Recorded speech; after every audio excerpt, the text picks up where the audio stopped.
Hey there, come a little closer to the fire. Let the room be dim. Let the candles make small pools of light on the walls, and let your day loosen its grip.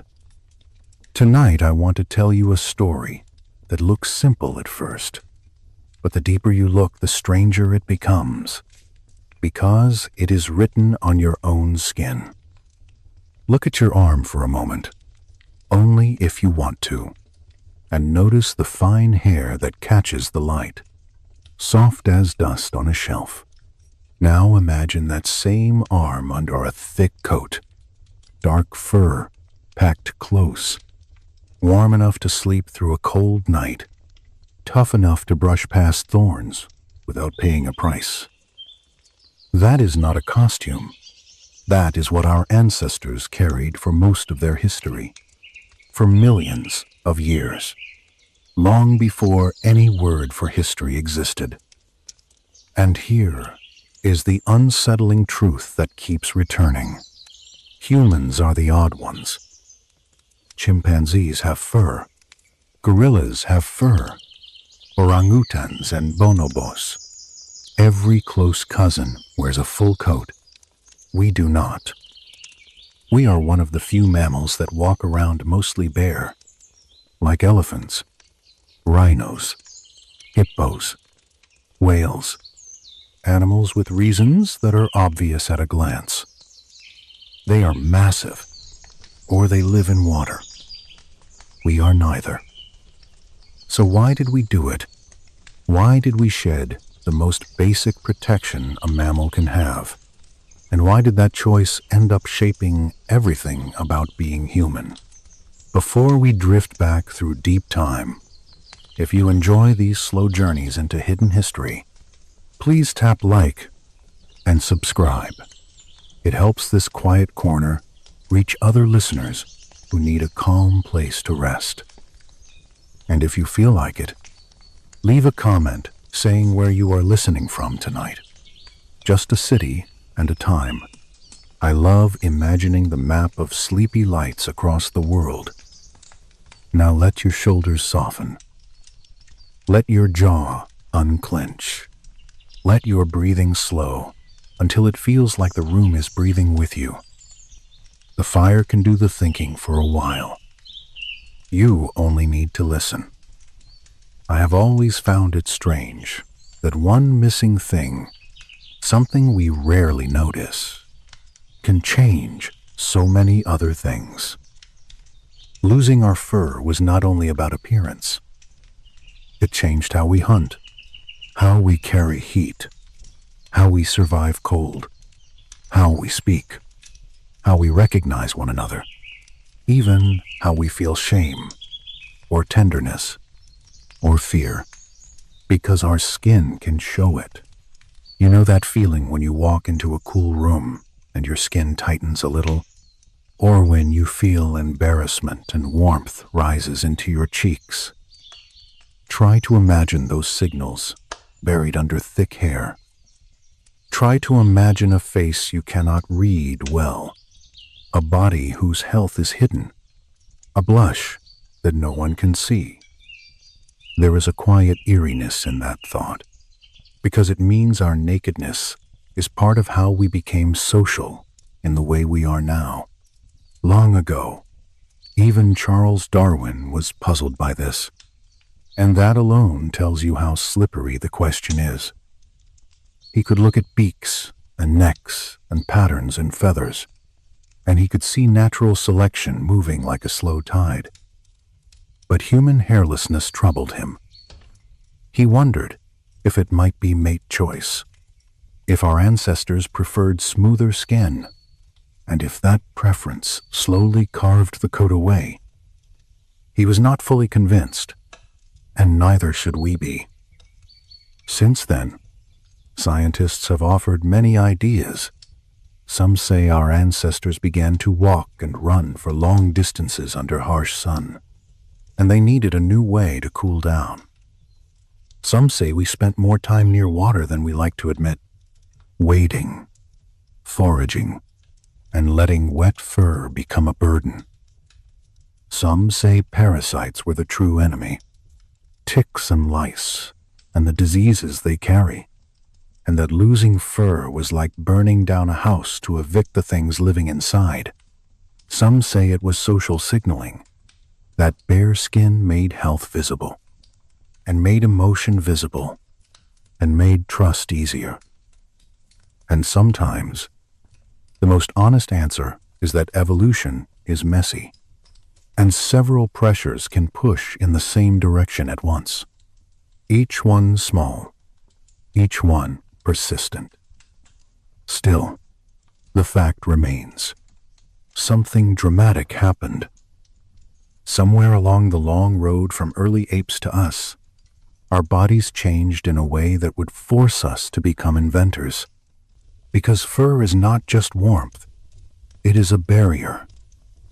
Remove it, and the world touches you directly. Cold air, sharp plants, insects, sunlight, all of it suddenly matters more. If you were standing here with me, you might feel the heat of the fire on one side of your face and the cool of the room on the other, and you would understand, without any lecture, why a bare-skinned creature must learn to shape its environment. So tonight, we will move slowly. We will walk backward, not with rushing dates, but with scenes you can feel. We will start in a forest where fur is a blessing.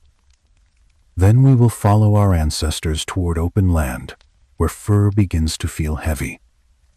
We will pause by water where skin meets coolness.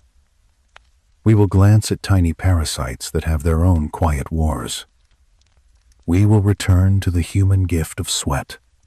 Millions of small glands working like hidden springs. We will notice how skin had to darken under intense sun. Then later, in other places, lighten again to drink what little light remained.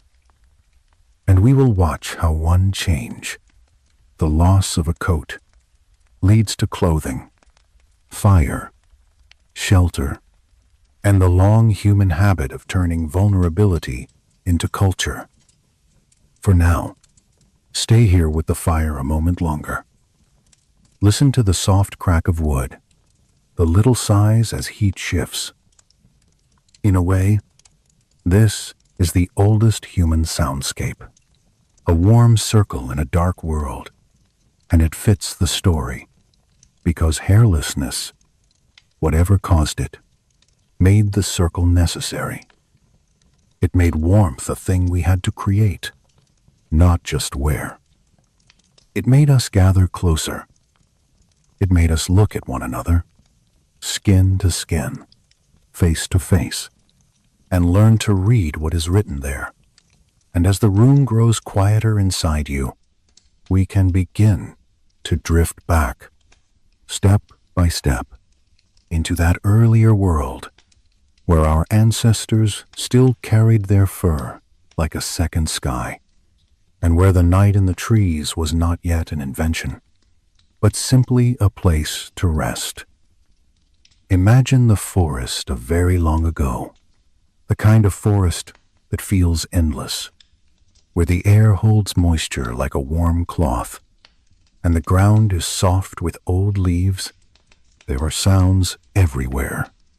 Insects, birds, small mammals moving in brush, but everything is muffled by green. In that world, a coat of hair is not a fashion. It is a tool. It traps air close to the skin, and that trapped air is a quiet blanket. At night, when the temperature drops and the damp turns cool, the blanket matters. By day, when the sun breaks through in bright spots, the coat shades the skin and softens the heat. If you could see one of our distant relatives there, not a modern human, not even the earliest kind of human, but an earlier walker with a smaller body, you would recognize the posture only a little. They would move upright sometimes, then lean, then climb. Their hands would be busy, touching bark, testing branches, pulling fruit. And all of it would happen through fur. The fur would catch seeds and dust. It would hold scents from the day, smoke if there was a distant fire, rain if a storm came through. It would be part of their identity, the way our clothes feel like part of ours. Fur does many things at once. It keeps heat from leaving too quickly. It also keeps direct sunlight from hitting skin. It cushions small impacts, the scrape of bark, the sting of a thorn that might otherwise open a wound. In a world without medicine, a small wound can become a terrible story. So fur is not trivial. It is one of the quiet reasons a creature stays alive.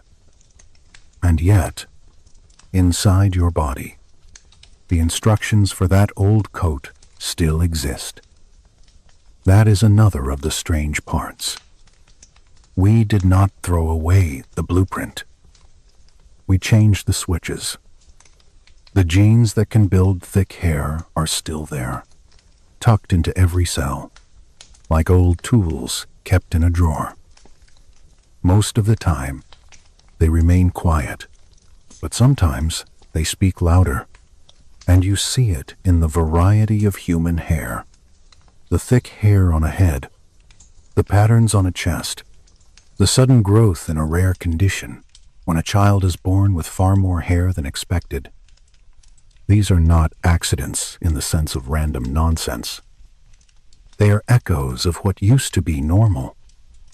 So when we ask why we lost our fur, we are really asking why those switches changed. And the answer is likely not a single dramatic moment.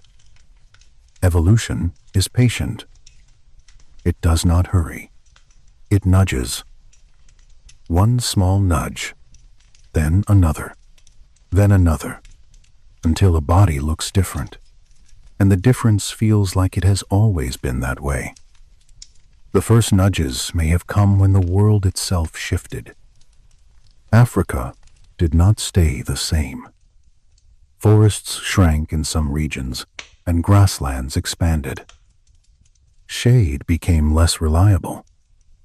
Travel became longer. Food became scattered.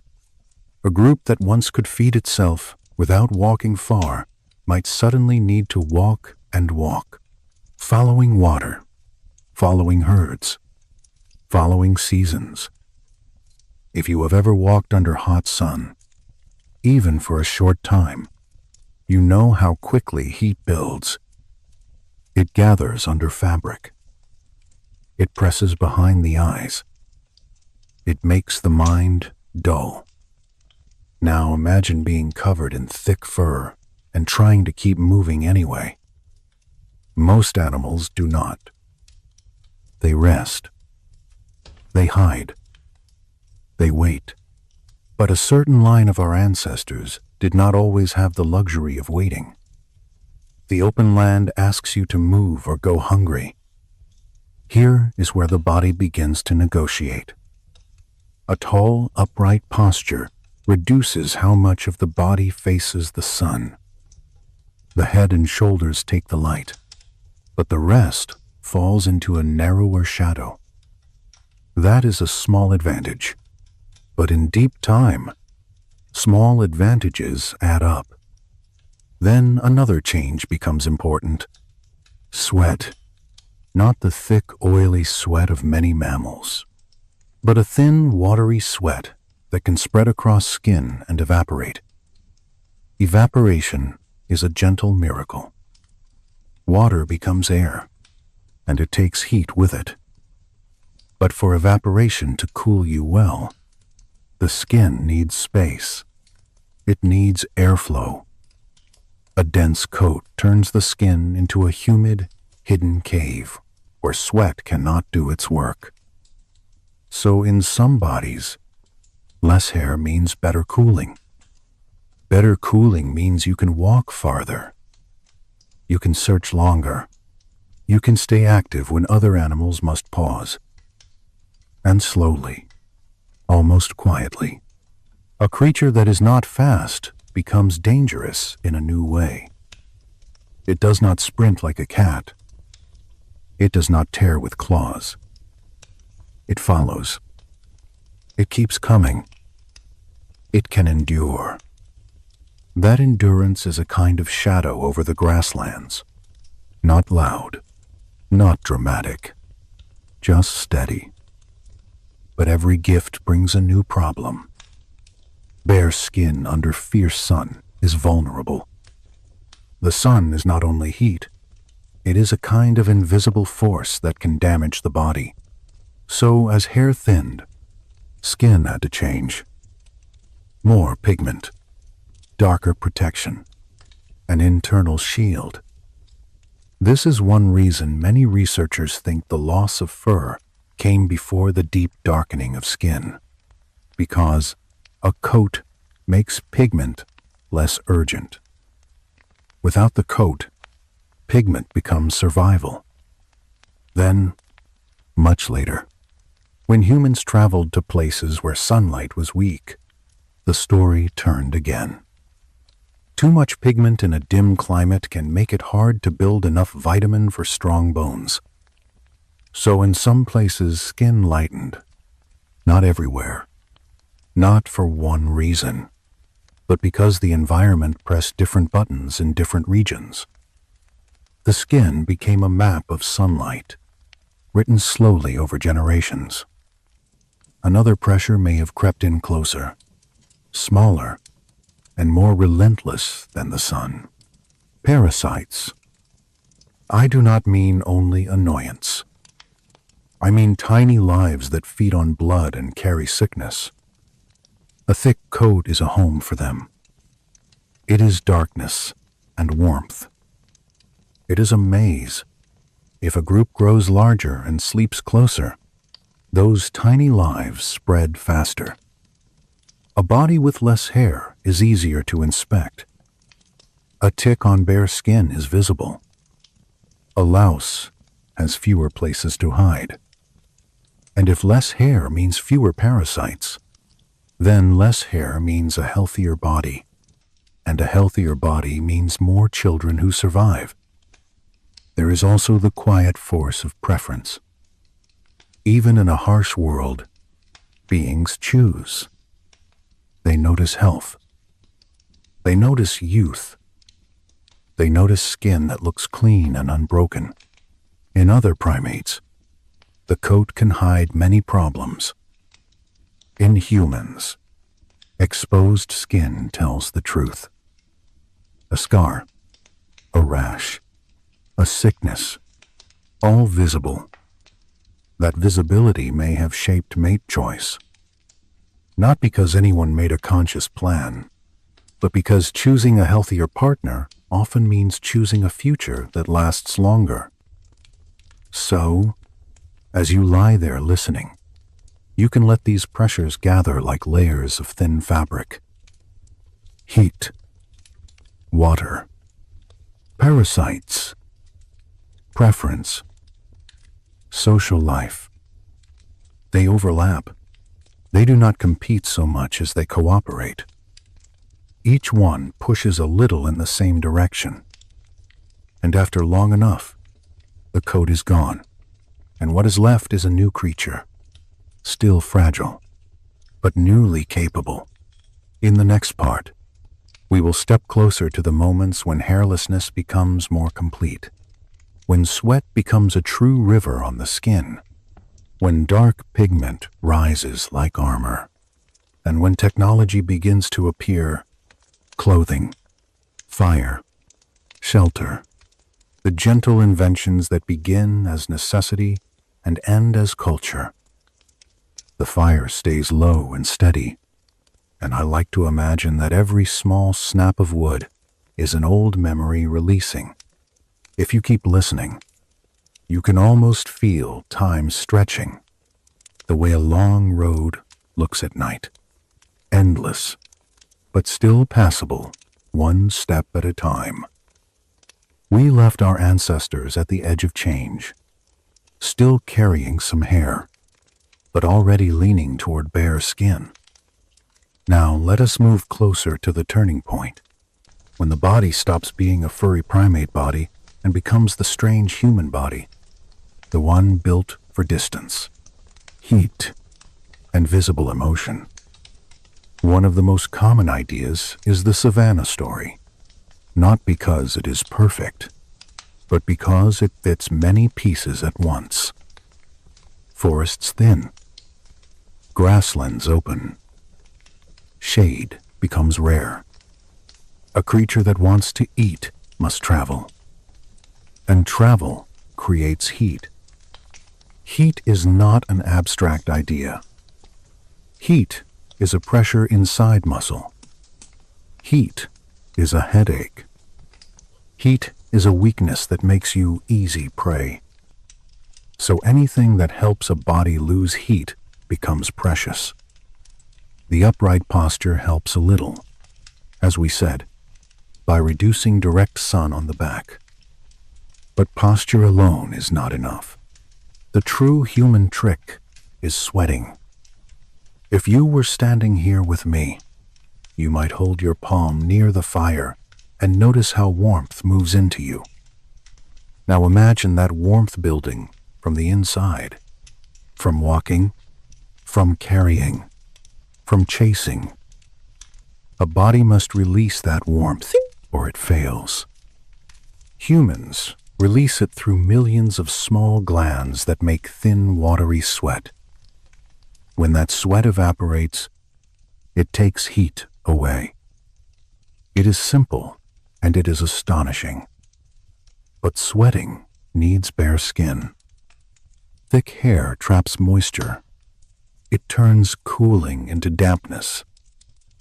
So, slowly, bodies that were a little less hairy had an edge. They could keep moving when others had to stop. They could search longer for water. They could follow herds without collapsing. This is where the idea of persistence hunting enters. A human does not need to outrun an antelope in speed. A human can outlast it. The antelope sprints. Then it must stop to cool itself. A human keeps a steady pace. Not heroic, not cinematic, just steady. Hour after hour, step after step, sweat drying, sweat returning, a rhythm like breathing. And eventually, the animal falters. Not because the human is stronger, but because the human cooling system is better. This is one of those moments where being hairless is not a weakness. It is power. Still, there are puzzles. If this was the whole story, why did it take so long? Early upright walkers appear in the fossil record long before the most complete hair loss likely happened. That gap suggests stages, or multiple pressures, stacking slowly.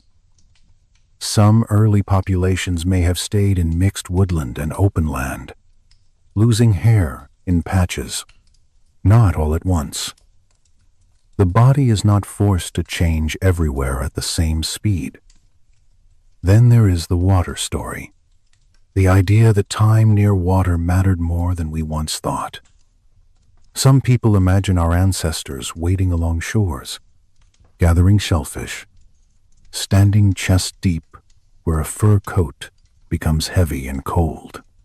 There are reasons this idea keeps returning.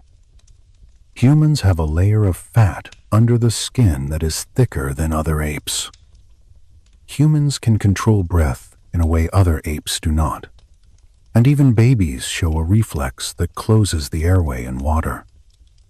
Humans also take to swimming more easily than most primates. These facts are real. The argument is about what they mean. Some scholars reject the strong version of this idea because the fossil evidence for a truly aquatic phase is thin, but many researchers now accept a softer version. that water and shoreline life may have been part of the environment. Not the whole environment, but a meaningful part. A creature can spend time in water without becoming a seal. A creature can gather food in shallows without growing flippers. In that middle space, wet fur is still unpleasant, and bare skin may still be useful. Now let us return to the smaller enemy, parasites. The thought is not pleasant, but it is important. Fur is an ecosystem. It holds warmth and shade and moisture, exactly what many parasites want. And parasites do not only itch, they carry sickness. They steal energy. They weaken the body. If a population becomes more social, sleeping close, grooming more, sharing space, parasites spread more easily. In that context, less body hair can be a quiet health advantage. A tick on bare skin is easier to see. A louse has less cover. A body can be cleaned more effectively, and if healthier bodies have more surviving children, the gene switches that reduce hair spread. There is a strange piece of evidence that comes from lice. Humans have head lice that live in scalp hair, and body lice that live in clothing and come to the skin to feed. Body lice likely could not exist until clothing existed. So when geneticists compare their lineages, they can estimate when body lice split from head lice. That suggests that by a certain point, humans were hairless enough on the body that lice needed a new home. Fabric. And fabric means clothing. Clothing means planning, stitching, shaping, teaching. It is not just warmth. It is culture. I have always liked that detail, not because it is romantic, but because it is practical. It reminds you that small creatures mark our history too. They follow us. They adapt to our inventions. They leave timelines in their own DNA, like quiet shadows walking beside us. And then there is preference, the soft force of choice. In many animals, a thick, glossy coat signals health. In humans, exposed skin can do the same. A smooth surface shows fewer parasites. It shows healing. It shows youth. It also shows emotion. A face without fur can blush. It can pale. It can signal fear or attraction without words. In small groups where trust matters, those signals are valuable. Some scholars argue that once skin was visible, it became part of mate choice, and mate choice can be strong.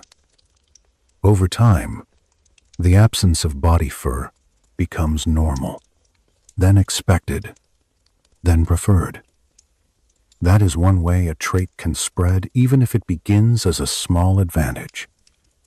All these pressures create a kind of agreement. Hair thins. Sweat becomes central. Skin must protect itself from sun with pigment. Then, much later, as humans move into places with weaker sun, skin color shifts again through different genetic paths. Different populations solve the same problem with different genes. That is part of why human variation is so rich. Now, I want you to notice something about what remains. We did not become completely bare. We kept hair where it mattered. On the head, hair can shade the scalp from harsh sun and protect the brain. On the brows, hair can guide sweat away from the eyes. On the lashes, hair can block dust. In the armpits and groin, Hair helps carry scent, the chemical signals of maturity and attraction. In many males, facial hair becomes a sign of adult hormones. This pattern suggests intention, not conscious intention, but the clean logic of selection. Lose hair where it blocks cooling. Keep hair where it protects or signals. And once the coat is gone, the world changes its demands. Night cold becomes dangerous. Rain becomes dangerous. Wind becomes dangerous. The solution is not new fur. The solution is invention. First, shelter, caves, windbreaks, simplest structures. Then fire, not only as an accident, but as a managed companion, a warmth you can carry into darkness. Then clothing, hides scraped and softened, fibers twisted, needles shaped from bone, knots learned, patterns repeated. Each invention changes the social group. Someone gathers fuel. Someone tends flame. Someone teaches a child how to stitch. The day extends beyond sunset. And in that new time, language and story can grow. You can feel how one change leads to another. Hairlessness makes us vulnerable. Vulnerability forces creativity. Creativity becomes culture. Culture allows travel into cold places, because a coat can be made, a fire can be built, a shelter can be raised. No other primate does this at the same scale. So, in a quiet way, the loss of fur is tied to the spread of humans across the planet. There is also a modern twist. Some scientists suggest that in the long future, humans may lose even more body hair, not because it matters for survival anymore, but because it matters less. When heating and clothing and buildings protect us, selection pressures relax. Random drift can change things. But even if that happens, even if the last fine hairs thin further, the deeper lesson remains.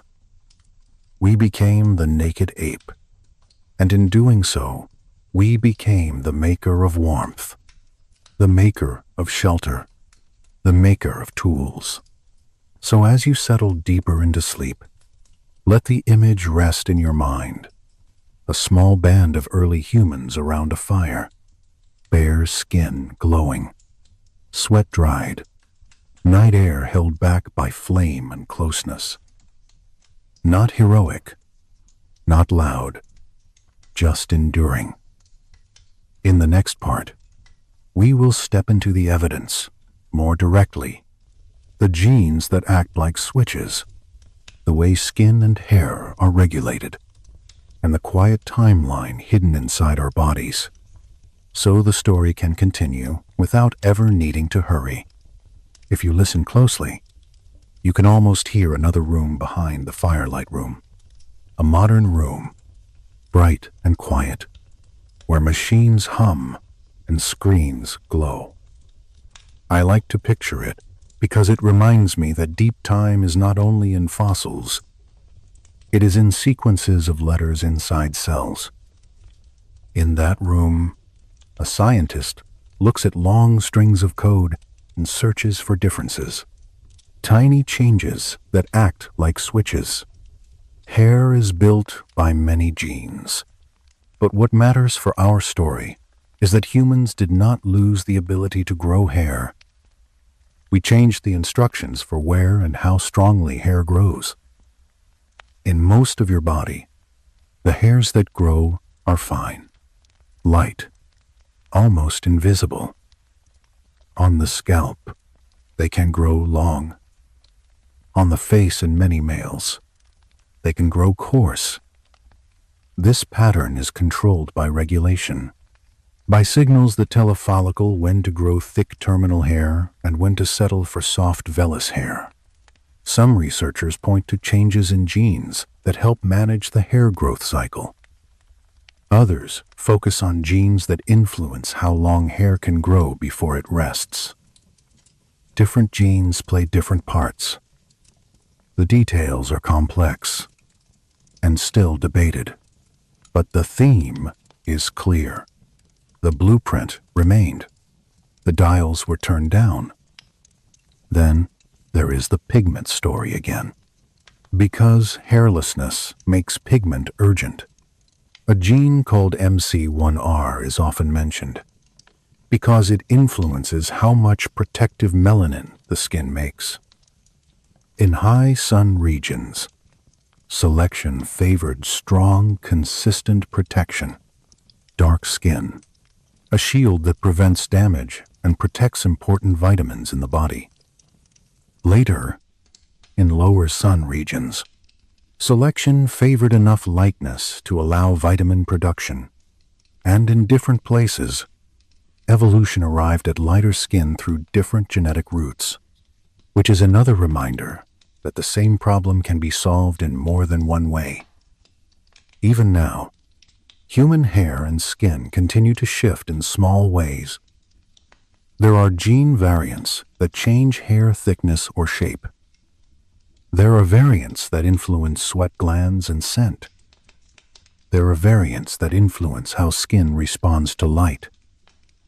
Some of these changes are old, some are recent, but all of them sit on top of the older transformation, the great change from fur to bare skin. And once you see it this way, as a series of switches rather than a sudden shedding, the whole story feels softer, less like a cliff and more like a slope. A few individuals in a population are slightly less hairy.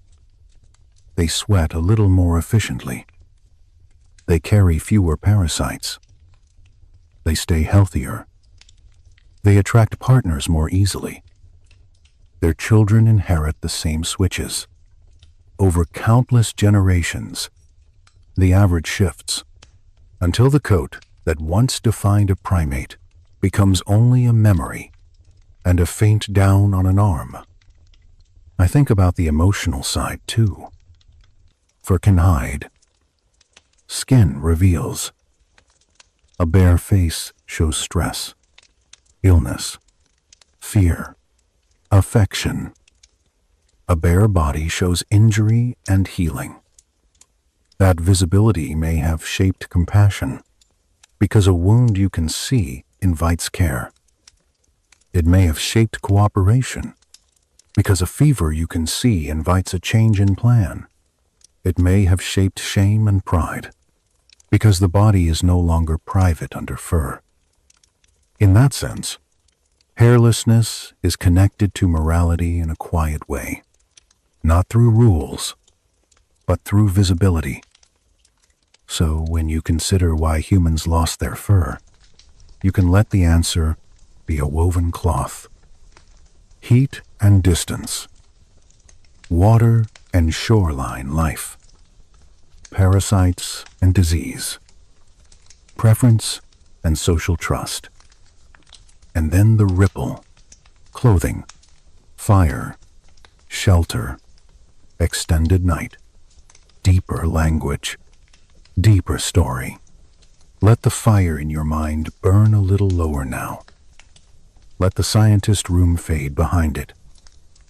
What remains is the image of a species changing not by choice, but by pressure, and then turning that pressure into invention.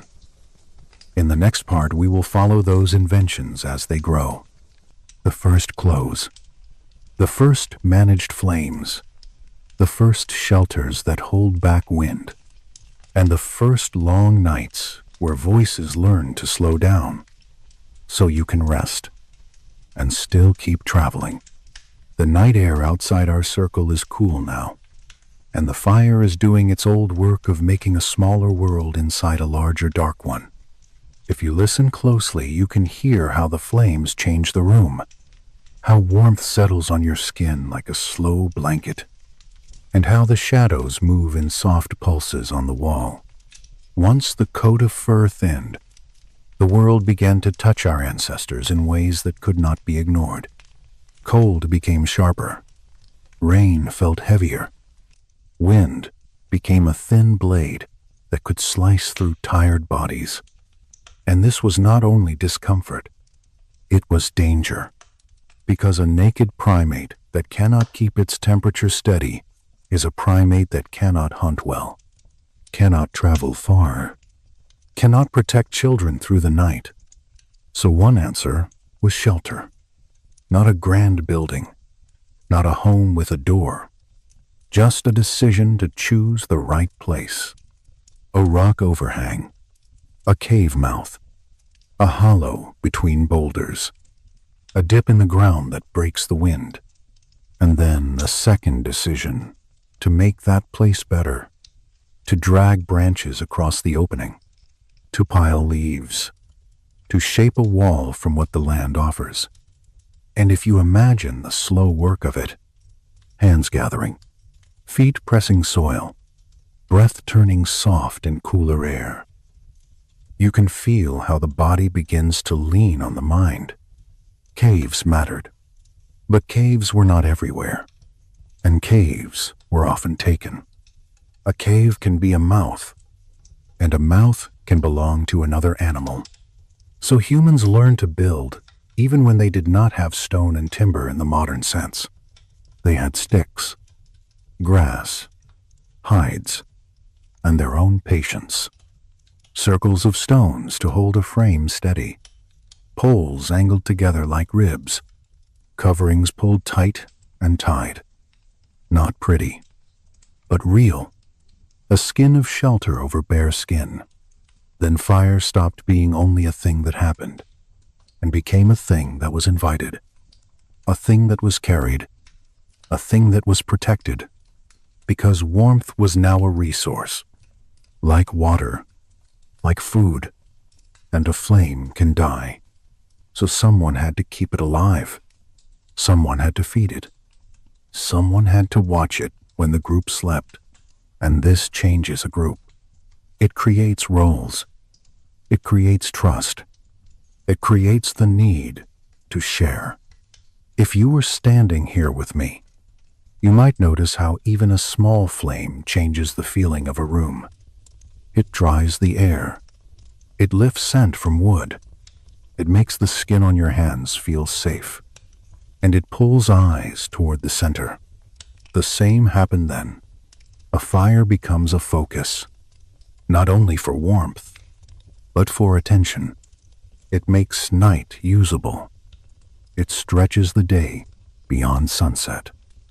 And in that extra time, humans could do something that other primates rarely do. They could sit without moving. They could listen. They could tell and retell what happened. They could pass knowledge through voice.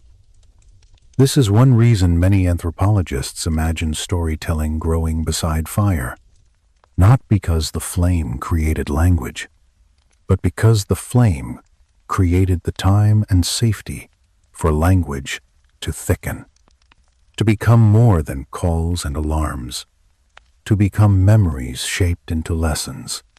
Clothing comes next, because even with fire and shelter, bodies needed a portable coat, a thing that moves with you, and the materials were humble. Hides scraped with stone, softened with fat, stitched with bone needles, tied with sinew, woven plant fibers twisted into cord. And none of this is simple. It is planning. It is imagining a shape before it exists. It is teaching children a method and repeating the method until it becomes tradition. There is a quiet way we can glimpse the age of clothing. Through lice. Head lice live in scalp hair.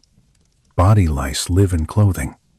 And when geneticists compare their histories, they suggest a split that fits a world where clothing became regular, where fabric was present often enough for a parasite to adapt to it. And this tells us something. By that time, the human body was already bare enough that a fur-based life was not coming back. Now think about the changes clothing brought. It allowed humans to travel into colder places. It allowed them to spend longer in wind and rain. It allowed infants to survive nights that would otherwise be too cold.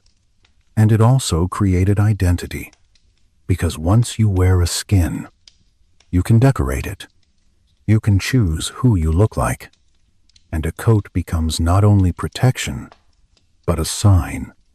Even before clothing, humans used pigment, ochre rubbed on skin, charcoal smudged, clay pressed into patterns.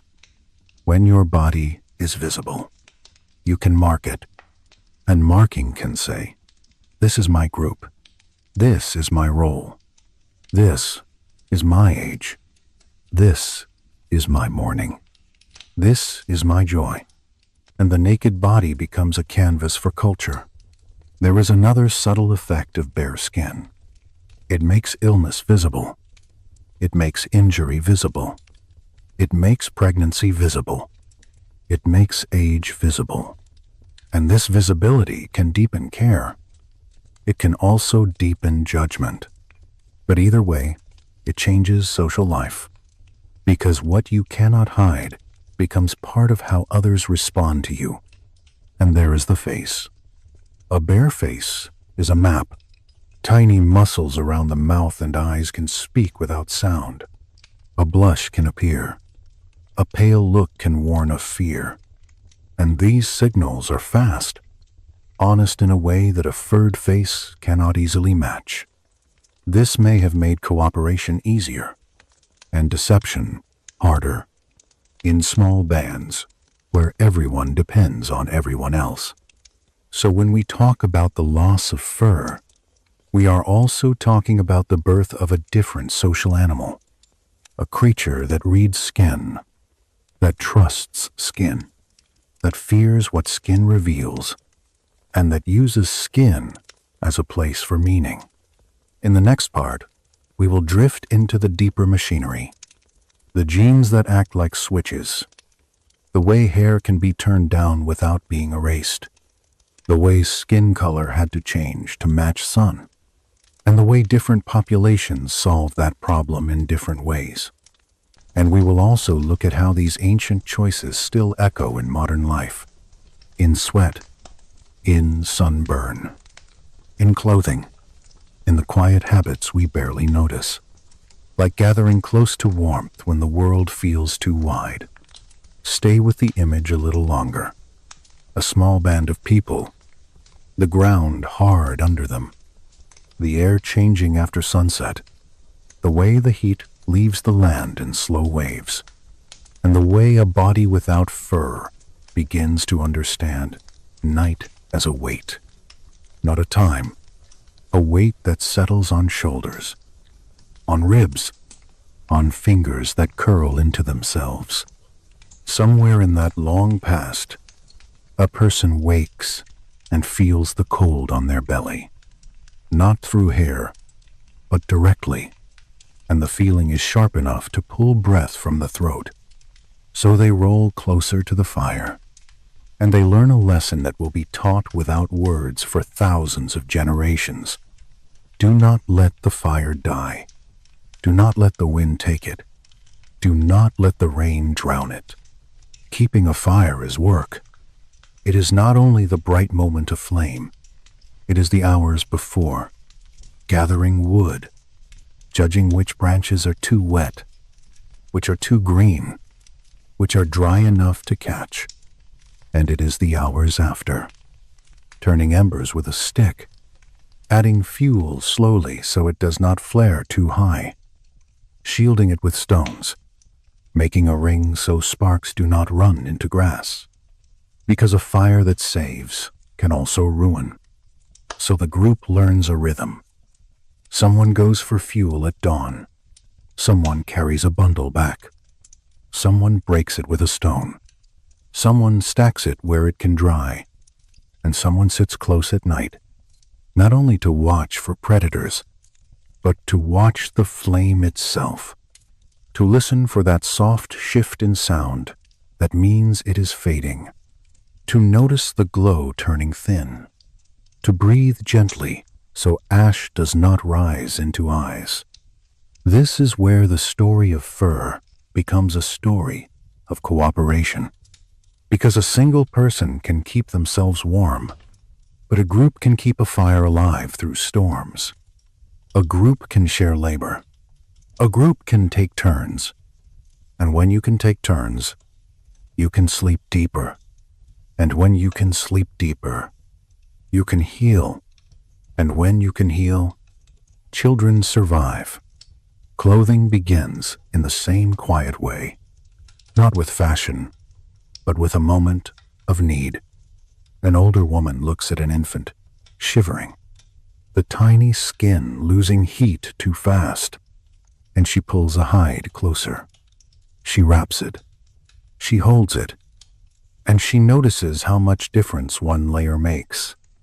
Then the mind does what the human mind does. It tries again. It tries to improve. It looks at the hide and thinks about shape. It notices where it slips, where it gapes, where cold sneaks in, and someone takes a sharp stone and cuts. Someone pierces. Someone threads sinew through a hole, and a new thing exists. A covering that fits closer to the body, a coat that can be carried. Imagine the sound of scraping, stone on skin, a dry rasp, the smell of fat and smoke and wet earth, hands working until the hide softens, until it bends, until it no longer cracks. And in the corner of the shelter a child watches, learning without being taught, learning that a tool can change a material, and a changed material can change a life. Clothing also carries memory, because a hide holds marks, a scar from where the animal was wounded, a pattern from where the hair once lay, a stain from smoke, and soon people begin to choose, not only any hide, but a certain one that feels familiar, one that looks like the group.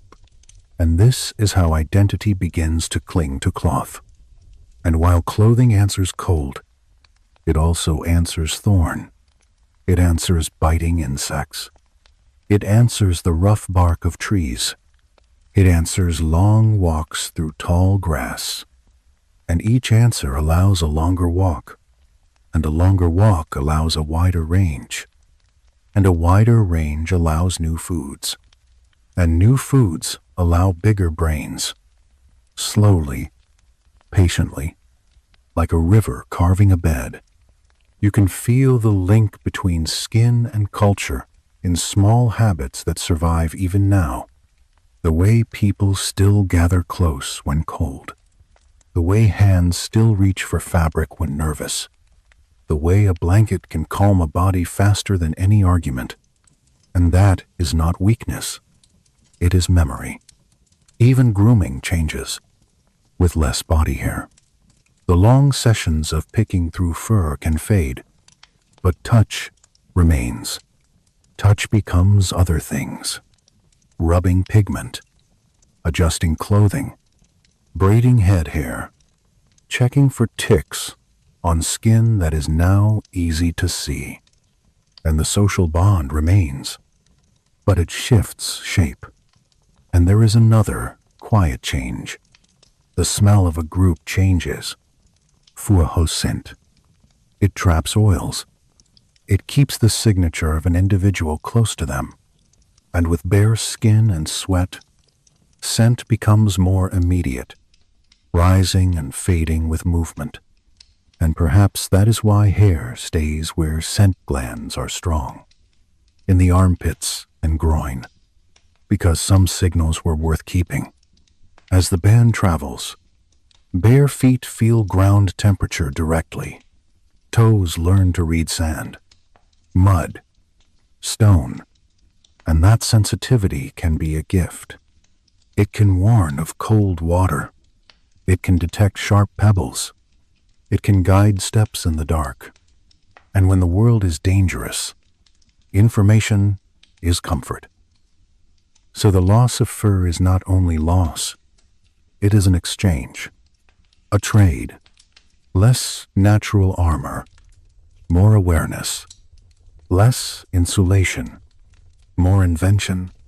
Less hiding, more connection. And still, even with clothes and fire, the night remains a place where fear can gather. An owl calls, a distant animal moves, and a child hears it and presses closer, and a mother rests her hand on that small shoulder, and the touch says, stay near, stay warm, stay inside the circle of light. There is a strange comfort in knowing that even parasites carry a record. Head lice clinging to scalp hair for ages, and then body lice finding a new home in cloth, as if the insects themselves were saying, the body is bare now. The warmth is in fabric. Follow the warmth. When researchers compare those tiny lineages, they see a separation, a moment when one kind became two, and behind that cold biology is a warmer scene. A person taking off a garment at night, hanging it near the fire, and in the folds a small world lives, invisible, waiting. And this tells us that clothing was not rare or ceremonial. It was daily life. It was the new fur. And once a new fur exists, new habits grow around it. Cleaning, repairing, sharing, trading, teaching, and perhaps even arguing. Because anything valuable becomes part of social order. Who gets the thick hide? Who wears the better cloak? Who has the needle? Who knows the stitch that keeps rain out?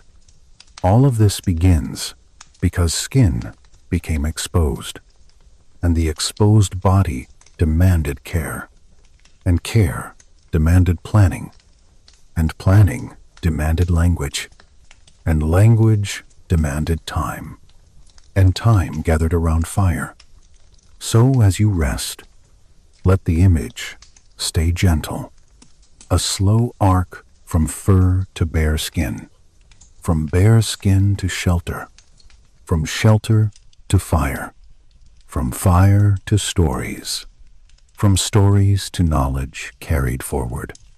And in that arc you can sense how one change can ripple through every part of life, changing not only bodies, but hearts, groups, and the shape of human nights. In a moment we will step closer to the hidden switches in the body. But for now, let your breathing slow, let your jaw soften, and let the fire sound be the only clock you need in this room. The fire is lower now, not weaker, just calmer. And if you imagine the room as a small cave, the kind our ancestors learned to love, you can feel how warmth gathers in layers.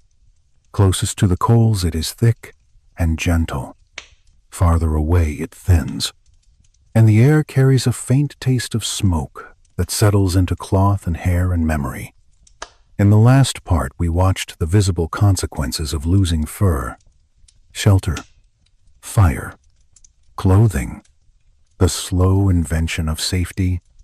Now we can move beneath the surface, into the quiet machinery that made hair fade without erasing the ancient blueprint for hair. Because humans did not delete the genes for fur.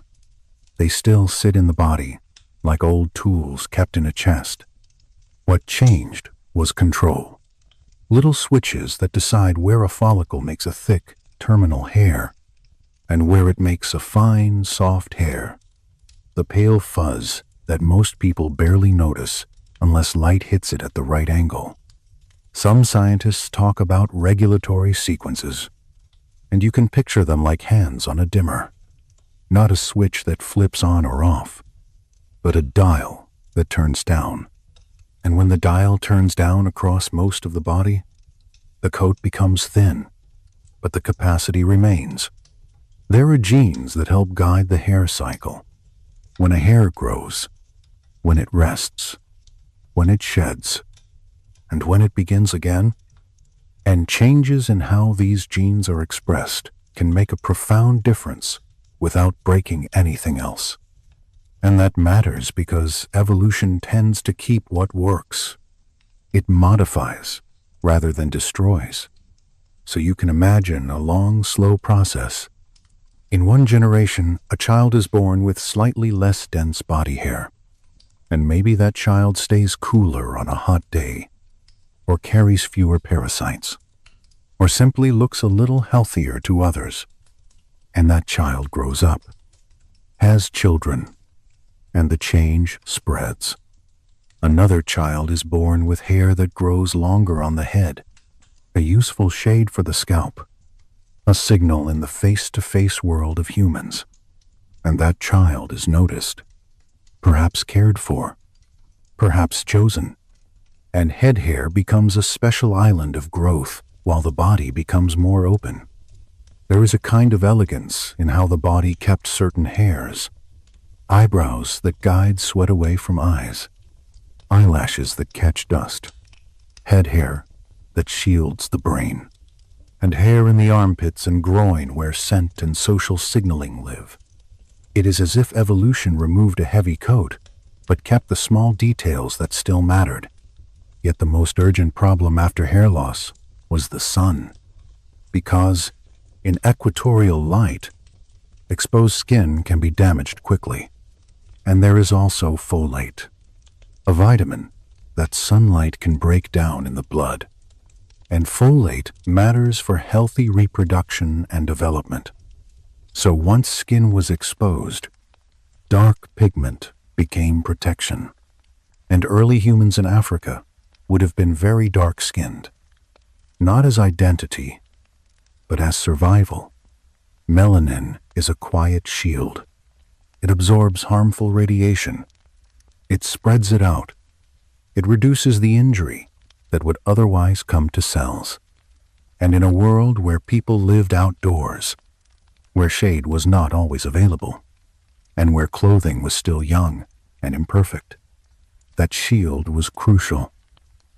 So the story of hair loss is also the story of skin color changing over time. And it did not change once. It changed again and again as people moved.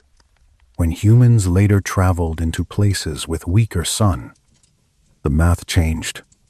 Vitamin D needs light, and too much pigment in low light can lead to deficiency, weak bones, and health problems.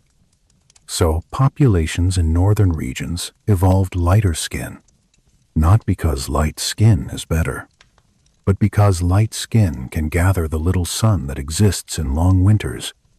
What is especially interesting is that different groups seem to have reached lighter skin through different genetic paths, a reminder that evolution can solve the same problem in more than one way, and that human variation is not a single ladder.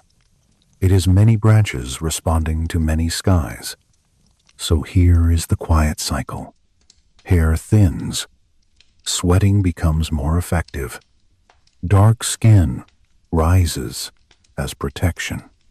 Then migration carries people into new light, and skin shifts again, always balancing protection and production, always negotiating with the sun.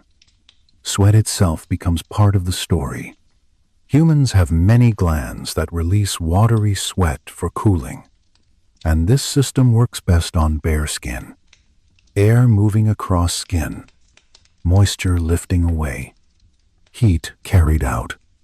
And if you have ever felt sweat dry on you after a walk, you have felt that ancient design, a cooling that does not require fur, only water and air. But the gift has its cost. Sweating demands hydration. It ties humans to knowledge of water, to cooperation, to the sharing of routes and seasons. And in that way, the body shapes society. because a band that cannot manage water cannot use its own cooling system safely. The loss of fur also forced humans to depend on culture for warmth. Clothing, fire, shelter, and this dependence changed selection pressures. Because once culture provides insulation, natural selection is less strict about hair, and variation can drift. Some groups become hairier, some smoother, not because one is more human, but because the environment and culture allow different outcomes. There is another layer that feels almost intimate. Exposed skin allows emotion to show. A flush, a pallor, a sheen of sweat, a tremble. And in small groups, these signals would have been information, perhaps making empathy easier, perhaps making social rules stronger. Because when feelings are visible, they become part of the shared world. And still, even with all these explanations, there is room for uncertainty. Some researchers argue that heat and endurance were the main driver. Others point to parasites and social life. And some continue to wonder about time near water. And it may be that multiple pressures pushed in the same direction, as if several quiet hands were guiding the same wheel. What feels most certain is the shape of the result. A mostly hairless primate that sweats, that uses fire, that makes clothes, that builds shelter, that reads faces, that travels farther than its body alone would allow, and that carries within its genome the ghosts of older coats. Still present, still possible, but held back by the gentle discipline of regulation. If you listen to the room again, you can hear the same lesson in the fire. The flame is not all or nothing.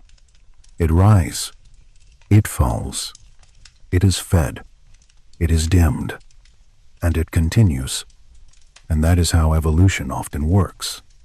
Not a sudden leap, but a steady adjustment. In the next part, we will let this story settle into its modern echoes. How hair and skin still shape how we see one another. How technology changed the stakes.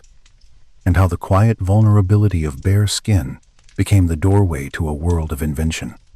And then to a world where invention is everywhere. And the body carries ancient solutions into modern nights. Let me slow it down and make it feel like watching a single strand fall. Picture a hair follicle under the skin, a tiny pocket, a small factory. It can build a long, thick shaft, or it can build a short, fine one. And the difference is not in the factory itself. It is in the instructions it receives. Chemical signals, hormones, local messages in the skin, all telling it what kind of work to do. In most mammals, the message is simple: grow thick hair almost everywhere. But in humans, the message became more selective, and that selectivity had to be written into the genome as patterns of when and where signals are allowed to speak. So when scientists compare humans with other primates, they notice that many of the core hair-building genes are shared, ancient and conserved, but the controlling regions around them look different, like a paragraph with new punctuation, like a song with new timing.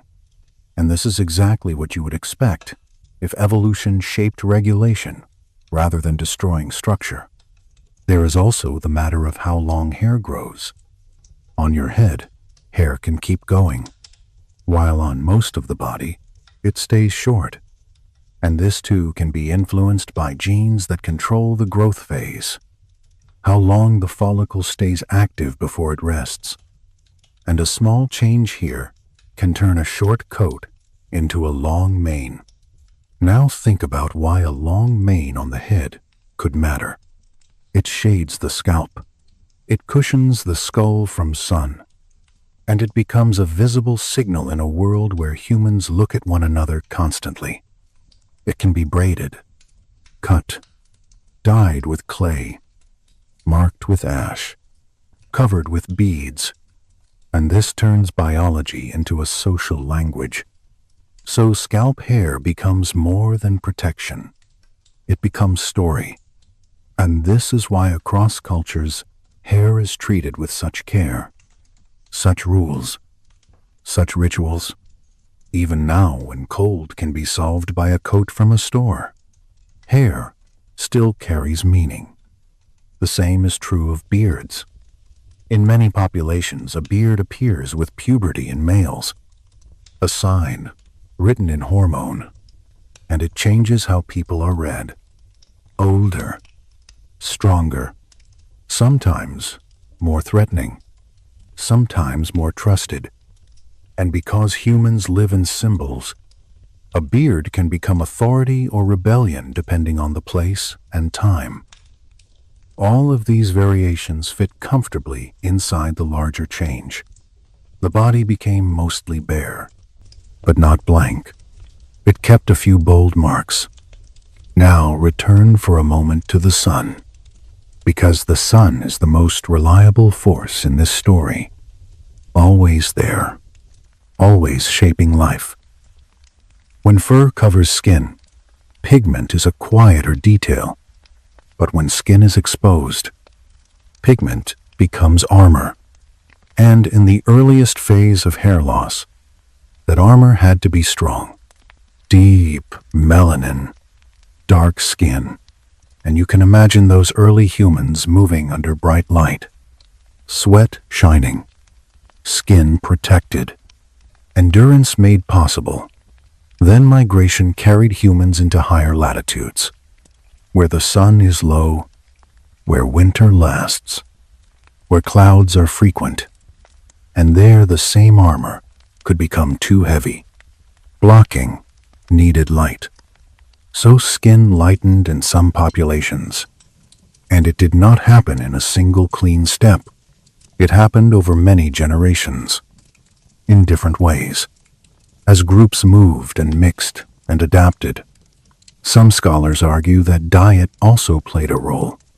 If a group ate more fish and animal foods rich in vitamin D, the pressure to lighten skin could be lower. And if a group shifted to agriculture with fewer such foods, the pressure could rise. And this reminds us again that evolution listens to more than one voice at once. Climate, movement, food, culture, all speaking together. Even the idea of when clothing became common enough is traced through small clues. The history of lice is one, because a parasite adapts only when the habitat exists reliably. So when a kind of louse becomes specialized for living in cloth, it suggests cloth was there, close to skin, day after day. So a tiny insect carries a timeline. And in that timeline you can picture a person waking, removing a garment, shaking it gently, watching dust and ash fall away, folding it near the fire. And in that fold, life clings. The deeper lesson is that biology and culture began to braid together. Once humans depended on clothes, on fire, on shelter, they were no longer only shaped by weather and predators. They were shaped by their own inventions. And that means selection pressures could soften, and variation could persist. This is why modern humans show wide differences in body hair patterns, in skin tones, in hair textures, because once culture carries part of the burden, the body has room to drift, and drift can create diversity, and diversity can become identity. It is also why stories formed around the body, why people came to fear the nakedness and to decorate it, why shame and pride could attach to skin, and why rules could grow around hair, where it is kept, where it is removed, where it is shown, where it is hidden. In some places, people removed body hair to feel clean. or to match a local idea of beauty. In others, people kept it as a sign of maturity, and these choices can change how individuals mate, and that can in turn shape gene frequencies across time, not as destiny, but as a gentle drift guided by preference. So the loss of fur is never only about heat or parasites. It is also about being seen. Because once skin is visible, people look. And once people look, meaning arrives. If you want to feel it now, just notice your own skin. The way fabric touches it. The way warmth from the room changes it. The way a tiny chill can raise small hairs. Those fine hairs are still there, still listening, still ready to respond. And yet they are not a coat anymore. They are a whisper. That whisper is enough to remind us that the old fur never fully vanished. It became quiet. It became thin. It became selective. And in doing so, it made room for the great human trade. Less biology, more invention. Let the idea settle like ash. Soft, harmless, falling slowly. And as it settles, let your breathing stay steady. Because this story is not a chase. It is a slow walk through time, guided by heat and light and the simple need to stay alive. The fire is quiet now, and the room feels like a small pocket of warmth set into a larger dark. If you listen closely, you can hear the soft work of heat, rising from the coals, settling on your hands, easing the muscles around your shoulders, the way a blanket eases the body when it finally finds a good position. We have been moving through the long loss of fur, and through the new inventions that rose in its place. Now we can bring the story forward into the world after those early changes, into the world where hairlessness did not end the journey. It opened a door, and humans walked through it again and again, into places no bare primate should have survived. Picture a band of people at the edge of a plain, late afternoon light slanting low, the air still warm, but a cooler promise in the shadows. Their skin carries a thin shine of sweat from the day, and the sweat is not only moisture, it is the soundless proof of a cooling system that keeps working while they move. They are not fast like cats. They are not strong like bears. But they can continue, and continuation becomes power. Somewhere ahead a herd has passed, leaving prints, broken stems, the faint smell of warm bodies and dust. One person bends, touches the ground, then rises slowly, and you can feel the decision forming. Not spoken yet, but held in the chest. They will follow, steady, patient, their feet finding the same rhythm. Step, step, step, as if the land itself is counting. This is one way the naked body changes hunting. It makes endurance possible, and endurance changes what a group can eat, and what a group can feed to children. It also changes where they can go, because to chase or track, you need water. You need to know the wells, the seasonal streams, the places where stone bowls in the ground collect rain. Knowledge becomes as valuable as meat, and knowledge can be shared. So the group begins to map the land in their minds, not with lines on paper, but with stories and landmarks.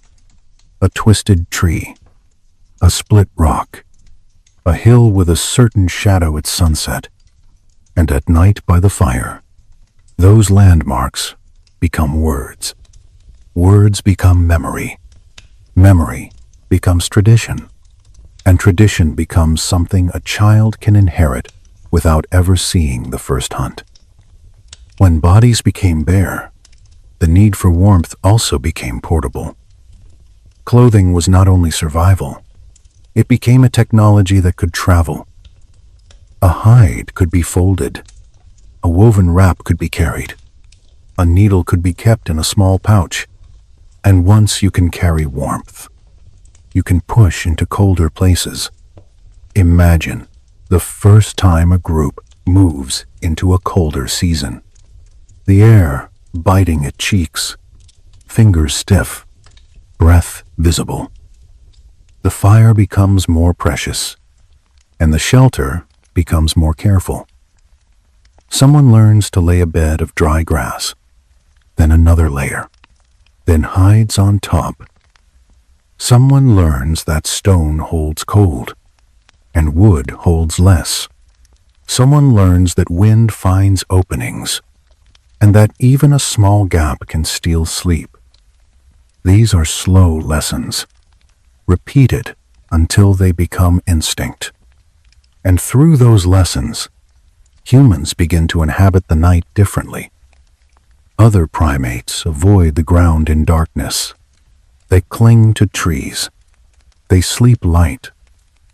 Humans begin to sleep deeper because they have fire, because they have walls, because they have shared watch, and deep sleep feeds the brain. The brain grows in a world that allows rest. There is also the quiet gift of bare skin. Touch becomes clearer. A hand on an arm is not muffled by fur. A child pressed against a parent feels warmth directly. In a cold night, this matters. It calms breathing. It keeps a body steady. And in time, this clarity of touch may have shaped bonding, making closeness more rewarding, making care feel more immediate. Now think about the day when a group finds a new material, a smooth stone that sparks when struck, a resin that holds a binding, a plant fiber that twists into strong cord. Each discovery is small, but each small discovery stacks, and the stack becomes a ladder. With tools and clothing and fire, humans spread. They move along rivers, along coasts, through valleys, across grasslands. They reach mountains where cold air lives, even in summer, and they learn to carry extra hides. They reach places where rain falls for days, and they learn to build roofs that shed water. They reach deserts where the sun is harsh, and they learn to cover skin, not because they are cold, but because they are protecting what hair once protected. This is a strange turn. Hairlessness began as a way to cool, but later, in some places, humans use clothing as shade, and the body becomes a thing that must be managed with choices. When to expose skin, when to cover it, when to seek sun for warmth, when to avoid sun for safety. So the human body becomes a partner with culture, and culture becomes a second skin. As populations spread, the old pressures shift. In the far north, too little sun makes vitamin D scarce, and pale skin becomes useful. In bright places, dark skin remains protective. In some regions, diet eases the pressure, fish and animal fat carrying vitamin D into the body. In other regions, agriculture changes it, meals that fill the belly but do not bring much vitamin D. The body responds slowly, over generations, and the spectrum of skin tone expands. Hair itself also varies. Some groups retain more body hair, some less. In some climates, the difference matters less because clothing is common. In some social worlds, hair becomes a signal, a marker of maturity. a sign of masculinity, or a sign of beauty. And once a trait is chosen in mate preference, it can persist, even if it does not change survival much. This is where the story becomes soft and human. Biology is not only pressure from sun and parasites. It is also attention. It is also preference. It is the way someone looks at someone else across a fire, the way they choose a partner, the way they hold a child, and the way they pass their face and their hair and their skin into the next generation. If you have ever felt how a small compliment can change your posture, you can imagine how preference across thousands of years can shape a species. Yet the deeper pattern stays. Humans remain the sweating primate, the bare-skinned runner, the inventor who must compensate for loss with craft. This remains true even as cities rise and walls become stone and cloth becomes woven fine and traded far. The naked skin also changes how people are judged. It makes scars visible, and scars can become stories. Some scars are respected, some feared. Skin can be painted to hide or to reveal. Skin can be marked with pigment that lasts, and those marks can become belonging. When humans began to settle, parasites did not disappear. They changed. Living close together creates new disease patterns. Clothing creates new habitats for lice. Fires in small rooms create smoke. Skin responds.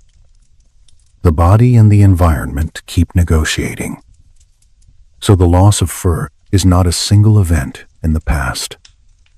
It is a continuing relationship between skin and world. Every time you sweat and seek water, you are living that relationship. Every time you cover up against cold, you are living it. Every time you step into sunlight and feel warmth, you are living it. In the next part, we will move into the modern mirror, the way these ancient changes still echo in our daily lives, in comfort and shame, in beauty rules, in medicine, in the way we measure health through skin, and in the way we build rooms like this one, warm, gym, safe, so the nervous system can finally rest. For now, stay with the small band on the edge of the plain. They walk. The sun lowers. The air cools. The sweat dries. Their feet keep time. They follow the prints into the long grass, steady, quiet, and the world around them grows wide and dark. But inside their circle of breath and steps, there is a calm, because they have learned the oldest lesson of bearskin. Keep moving. Keep sharing. Keep the fire alive. If you were standing there with me, close enough to feel the warmth of that imagined fire, you would notice little details that do not make it into quick summaries.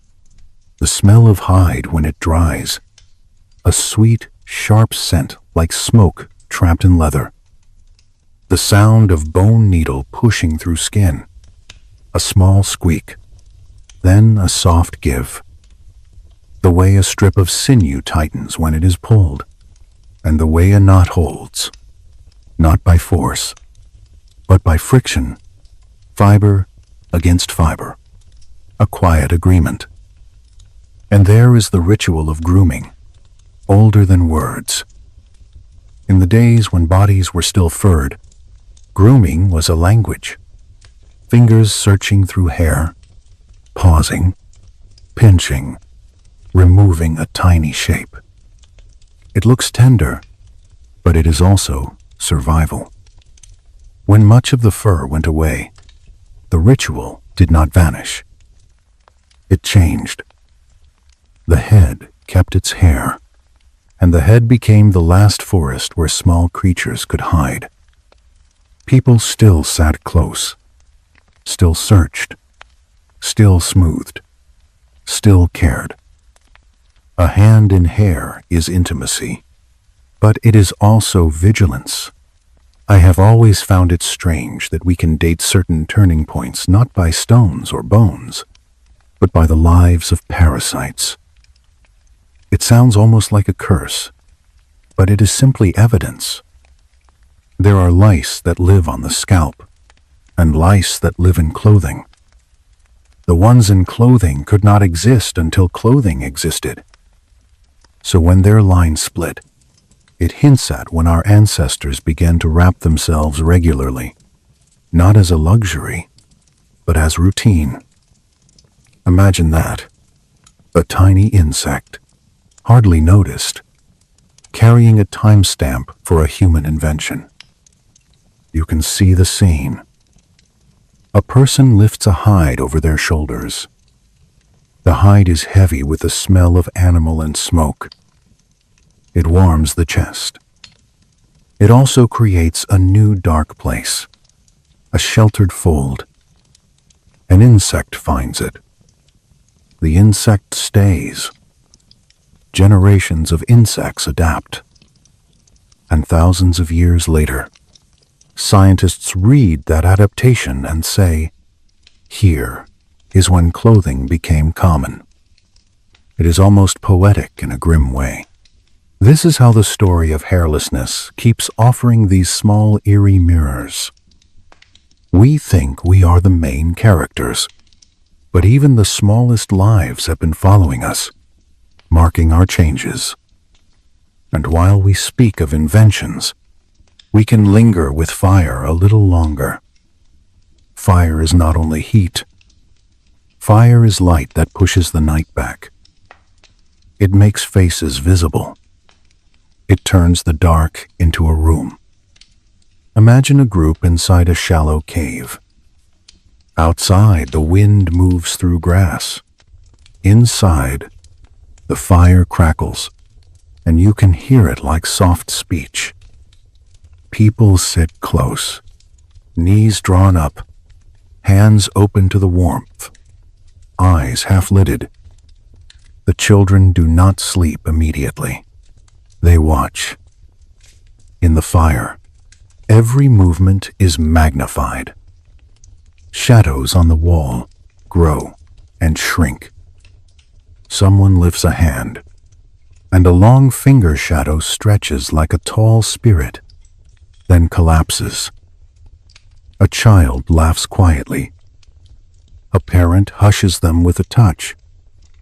In that hush, stories begin.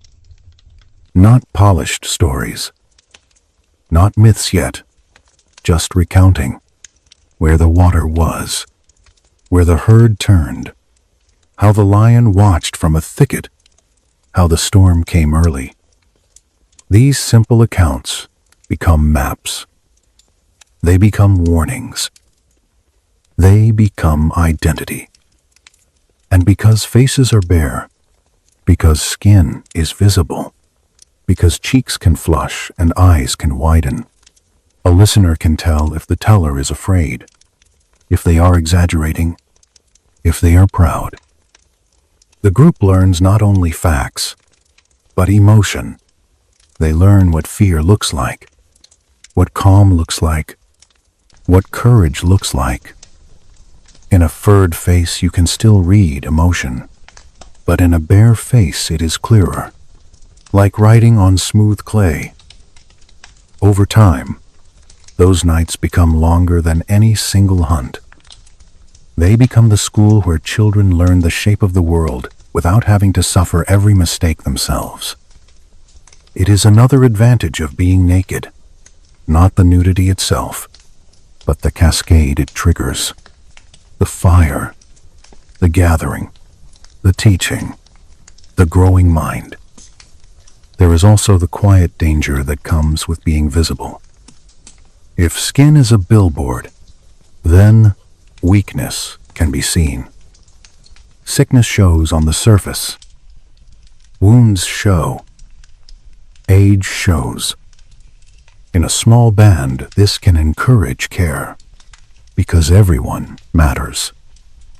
But it can also create tension, because a weak member can slow a group, and in a harsh season, a slow group can die. So compassion and calculation live together, and that is one of the darkest truths of deep time. Not cruelty for its own sake, just the cold arithmetic of survival. When fur was lost, the body also lost a kind of camouflage. A hairy animal can blend into shade. A bare-skinned body can shine with sweat, can catch light, can be seen. So people learn to move with more attention. They learn to travel at dawn or dusk. They learn to use pigment, mud, ash, not only for beauty, but for hiding. A smear of ochre can dull the shine. A layer of ash can keep insects away. A coating of clay can cool the skin and mask scent. These are small tricks, but small tricks keep you alive. And once pigment becomes normal on skin, it becomes symbol. A stripe says who you are. A pattern says who you belong to. A painted face says you are ready for a hunt, or for mourning, or for a meeting with strangers. In this way, the loss of fur gives birth to art that begins as function and becomes meaning. Even the very act of sweating changes the rhythm of the day. An animal that pants must stop. A human that sweats can keep moving, but must drink. So water becomes sacred, not as magic, but as need. The group learns to listen for frogs, to watch birds, to smell damp soil. They learn to store water in gourds, in bladders, in shells. They learn to share, because a selfish drink can kill a companion, and a dead companion can mean fewer hands for carrying, fewer eyes for watching, fewer voices for warning. So a strange form of morality grows from biology.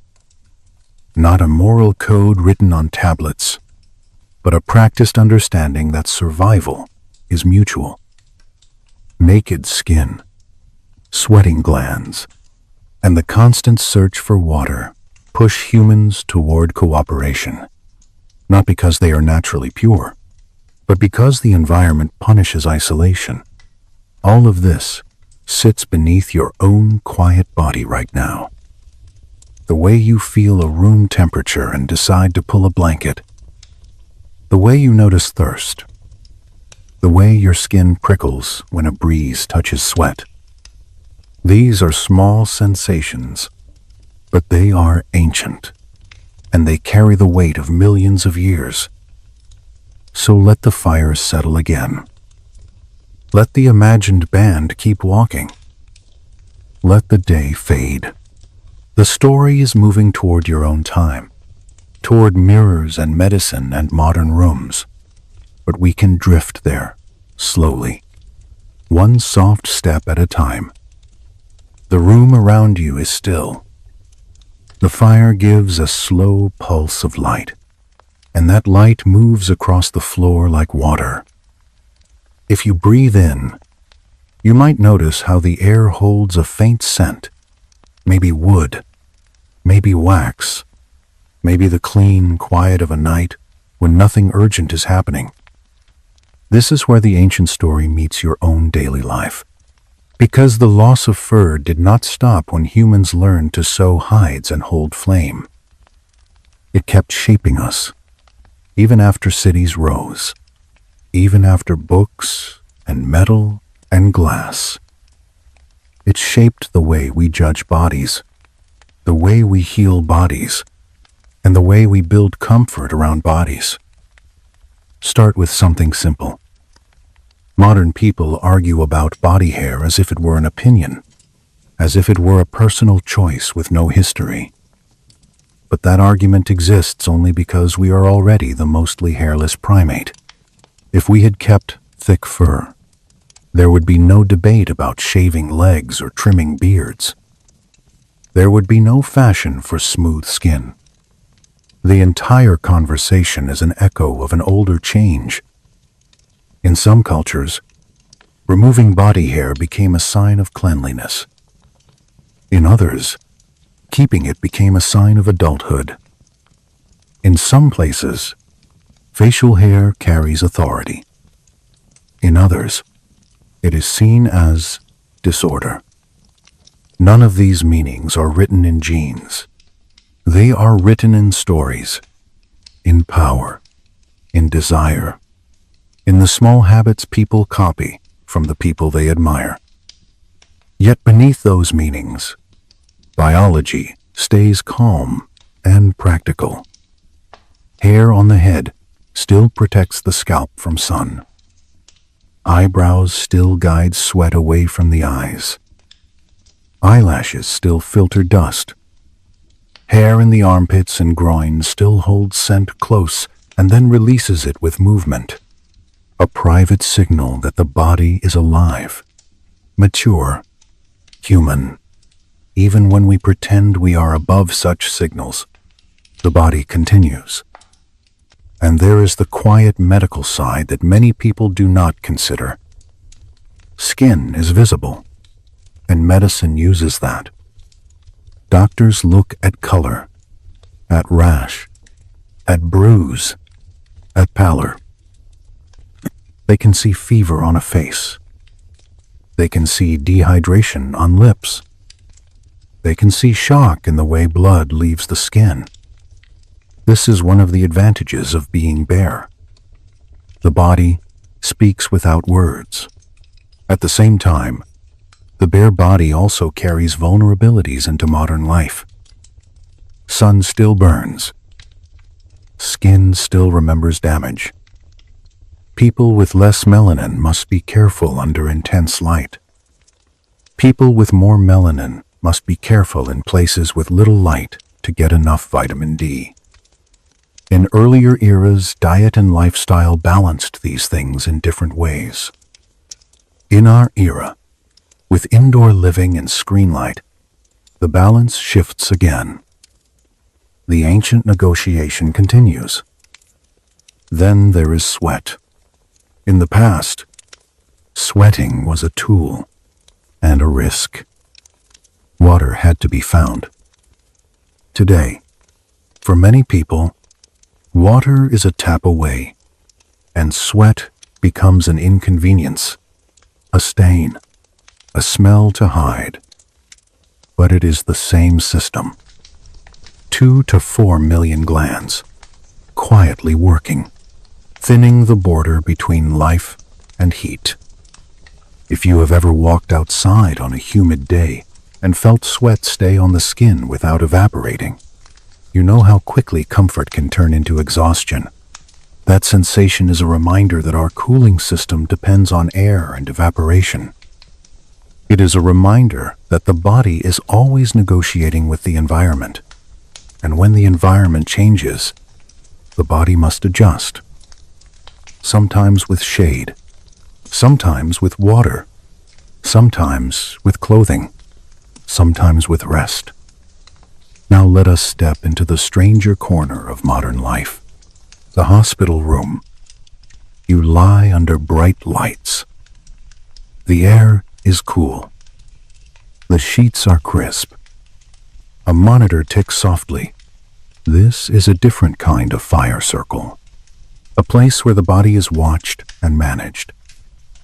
In that room, the old genetic story is still present.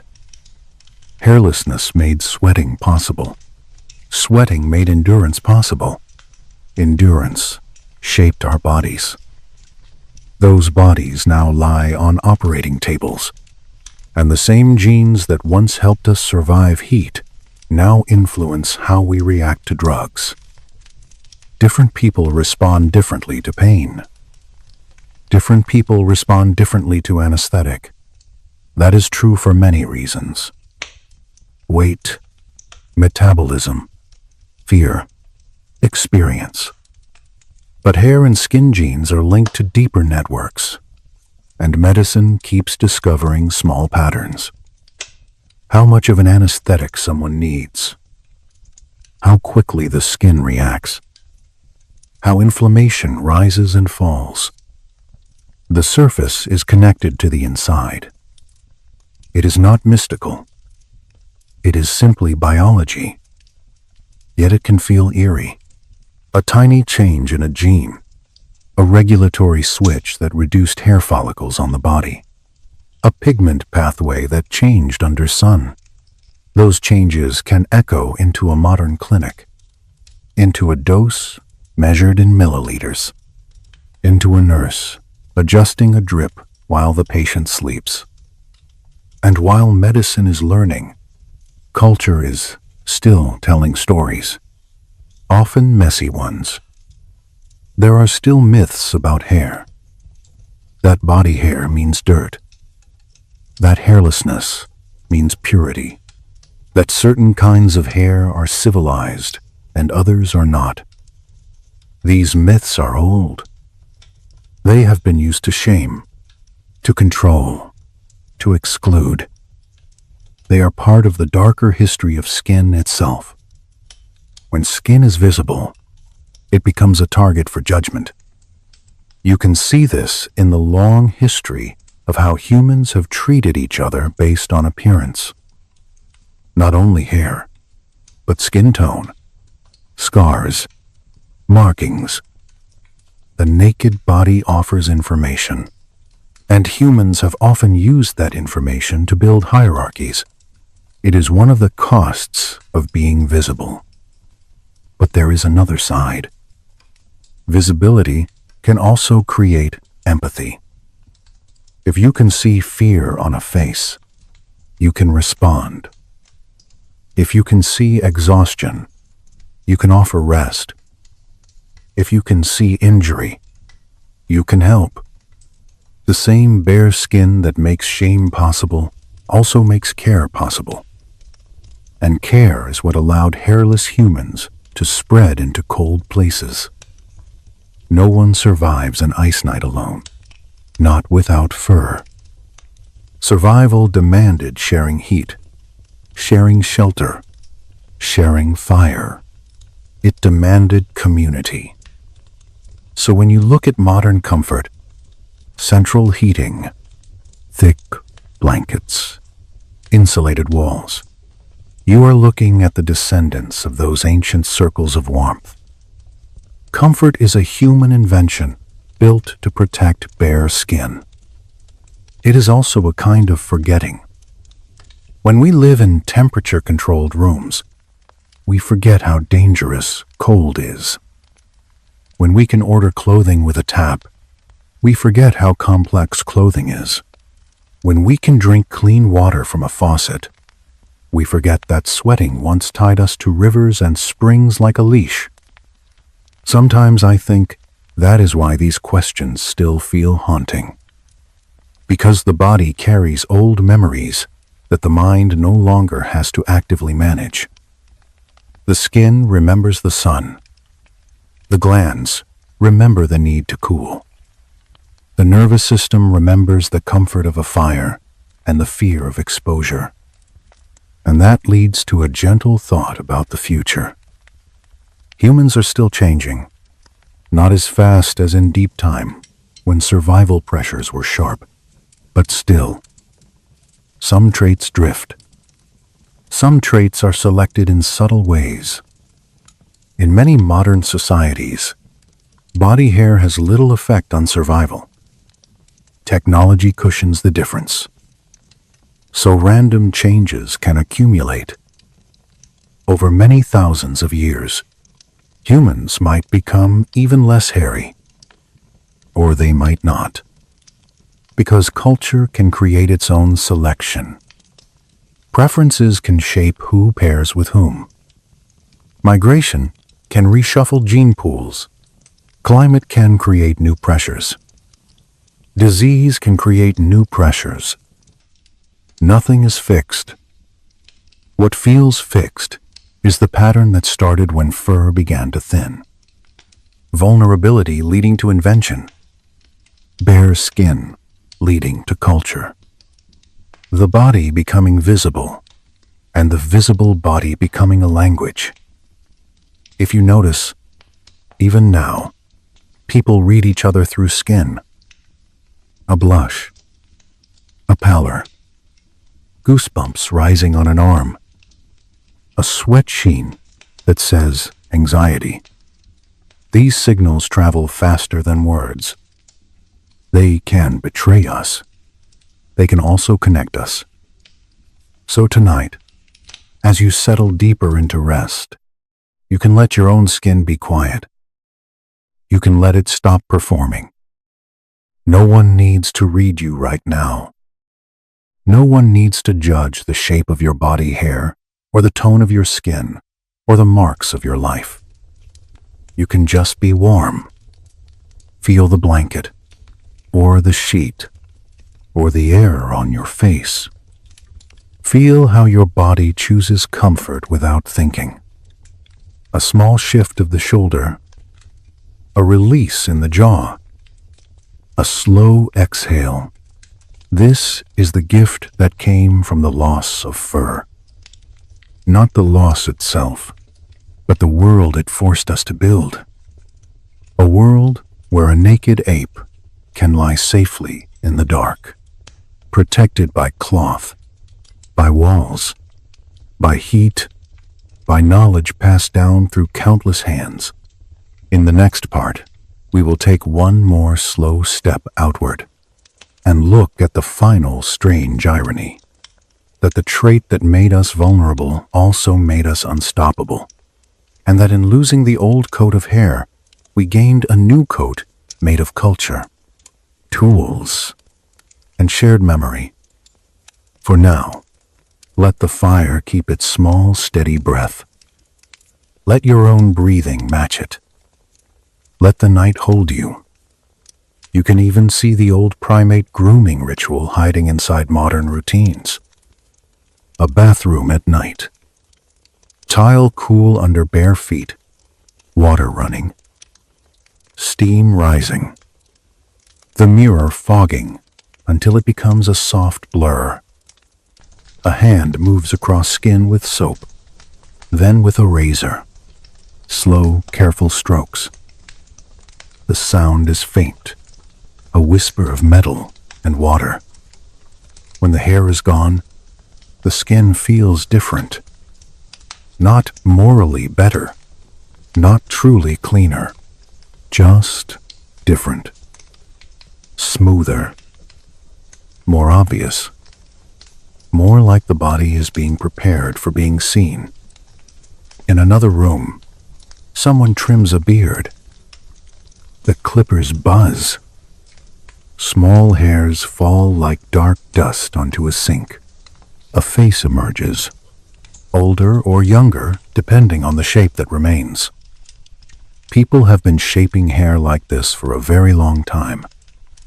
The tools changed. The impulse stayed. We mark identity with what hair we keep and what hair we remove. Even perfumes and deodorants are part of this story. The body still produces scents, and hair still helps hold and release them. Modern products try to silence that language, to make the body smell like nothing, or like flowers, or like clean linen. But the underlying chemistry is still there. Apocrine glands, bacteria, warmth. Again, it is not shameful. It is simply alive. Yet many societies treat natural scent as something to fear. That fear is another kind of darkness, a fear of the animal beneath the clothes. Sometimes, when I am honest with myself, I think the deepest unease humans have is not about monsters. It is about their own biology. Sweat, tear, odor. blood, the small reminders that beneath language and technology, we are still mammals. And because we are mammals, the skin is not only a screen, it is an organ that can be injured, and it heals with memory. Scars, stretch marks, spots, lines. Each one is a record of time. When fur covered the body, those records were hidden. Now they are visible, and visibility can make people cruel, but it can also make people gentle. Think of someone rubbing lotion into dry skin in winter. The hands move slowly. The scent is mild. The skin drinks it in. This is modern, but it is also ancient. It is care for a surface that has to face the world without a coat. Or think of a parent bathing a child. Warm water, a soft cloth. The child squeals, then relaxes. The parent watches the child breathe. In that moment, you can see how hairlessness deepened attachment. Skin-to-skin contact is a direct signal. It calms heart rate. It steadies temperature. It tells the nervous system that it is safe. Other primates have this too, but the clarity of it in humans is striking. Now, consider another modern echo. The way we gather for heat on purpose.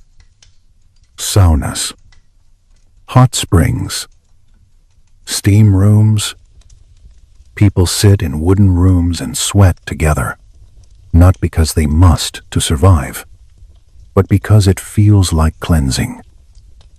The sweat beads, then runs. The skin flushes. The breath slows. For a moment, the body returns to an older world, a world where heat and water were daily negotiations. The difference is that now the negotiation is chosen, not forced. Even exercise carries this echo. A runner on a trail, sweat drying as they move, a light wind cooling the skin. The runner is repeating a pattern that once brought food.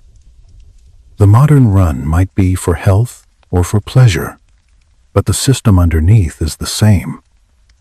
The long legs, the springy foot, the sweat, the steady heart, the ability to keep going.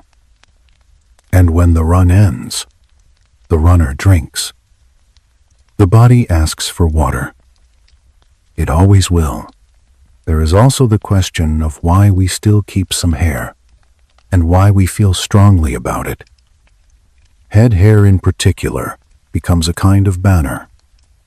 People cover it for religion, display it for pride, cut it for mourning, shave it for new beginnings. Some of these acts are tender. Some are forced. Hair can be taken as punishment. It can be taken to erase identity. It can be taken to mark someone as less than human. That is another dark chapter that sits beside the warmth of our inventions. So when we talk about hairlessness, we are not only talking about biology. We are talking about power. Who gets to decide what a body should look like? Who gets to decide what is clean? What is attractive? What is acceptable? This is why the story can feel heavy, and why it can also become calming when we see it clearly. Because if meaning is made by stories, then stories can be changed. In the oldest time, the meaning was simple. Less fur meant better cooling. Better cooling meant survival. That is all. Later, culture layered meanings on top, some beautiful, some cruel. Tonight, you can set those layers down for a while. You can return to the simple truth. Your body is the descendant of survivors. It is built to regulate heat. It is built to heal. It is built to rest when safety is present. So let the safety be present now. Let your skin be just skin. Let your hair be just hair. Let the ancient pressures dissolve into the quiet of this room. The fire crackles softly. The shadows move. Your eyelids can feel heavier. Your breathing can become the only rhythm you have to follow. The fire is lower now, and the light is softer, and the room feels like it has stepped back from the world. If you were here beside me, you would hear the smallest sounds, a tiny settling in the wood, a faint shift in the ash, the quiet pulse of warmth that rises and then fades. Again and again, we have followed the long path from fur to skin, from coat to cloth, from instinct to invention. Now we arrive at the last stretch of the journey, where the consequences of losing fur become something like a mirror held up to modern life. And the mirror is gentle, but it shows the truth. The truth is that hairlessness did not make humans perfect. It made humans exposed. Exposure is a kind of danger, but it is also a kind of information. When the skin is visible, it reveals. It reveals health. It reveals fear. It reveals exhaustion. It reveals anger. It reveals tenderness. And it reveals time itself. In the deep past, this visibility had sharp edges. A band on a plane could see who was injured, who was sick, who was slowing down. In a harsh season, a slow body could mean a slower group, and a slower group could mean fewer mouths fed. No one needed cruelty for the math to work. The math worked on its own, yet humans also learned another kind of math, the math of care. A body that is cared for can recover. A child carried through a dangerous day can become an adult who hunts, who gathers, who tells stories, who holds fire through rain. So the group learned to weigh risk, and to lean into compassion when compassion was the better strategy. That balance is still with us. We still judge what we can see. We still soften when we see pain. We still harden when we see threat. The skin is a screen, and we are always reading it, even when we pretend we are not. Think of a face. Without fur, the muscles of the face became a language. A slight lift at the corner of the mouth can mean safety. A tightening around the eyes can mean worry. A flush can mean embarrassment, or anger, or desire. And the body betrays itself in color and heat. This honesty of the face helped small groups cooperate. It helped them trust. It also made deception more difficult. If someone lied, the lie might still be seen in the skin. The eyes, the mouth, the breath. Humans became creatures who could read each other. But reading each other also made humans vulnerable to shame. Shame is a social emotion. It depends on being seen. For hides, skin shows. When skin shows, people can be judged. The history of human societies is full of this. People judged for scars. People judged for marks. People judged for color. People judged for hair. The story of losing fur is not only a story of biology. It is a story of the way humans create meaning from bodies. and then use that meaning to control one another. Sometimes the control is soft, a norm, a fashion, a rule that makes people fit in. Sometimes the control is harsh, a punishment, a humiliation, a way to strip a person of identity. Hair can be cut as a warning. Hair can be shaved to erase. Skin can be marked to claim. These are dark chapters, and they exist because the body is visible. Yet the same visibility can be a doorway to dignity. A scar can become proof of survival. A line on a face can become proof of years lived.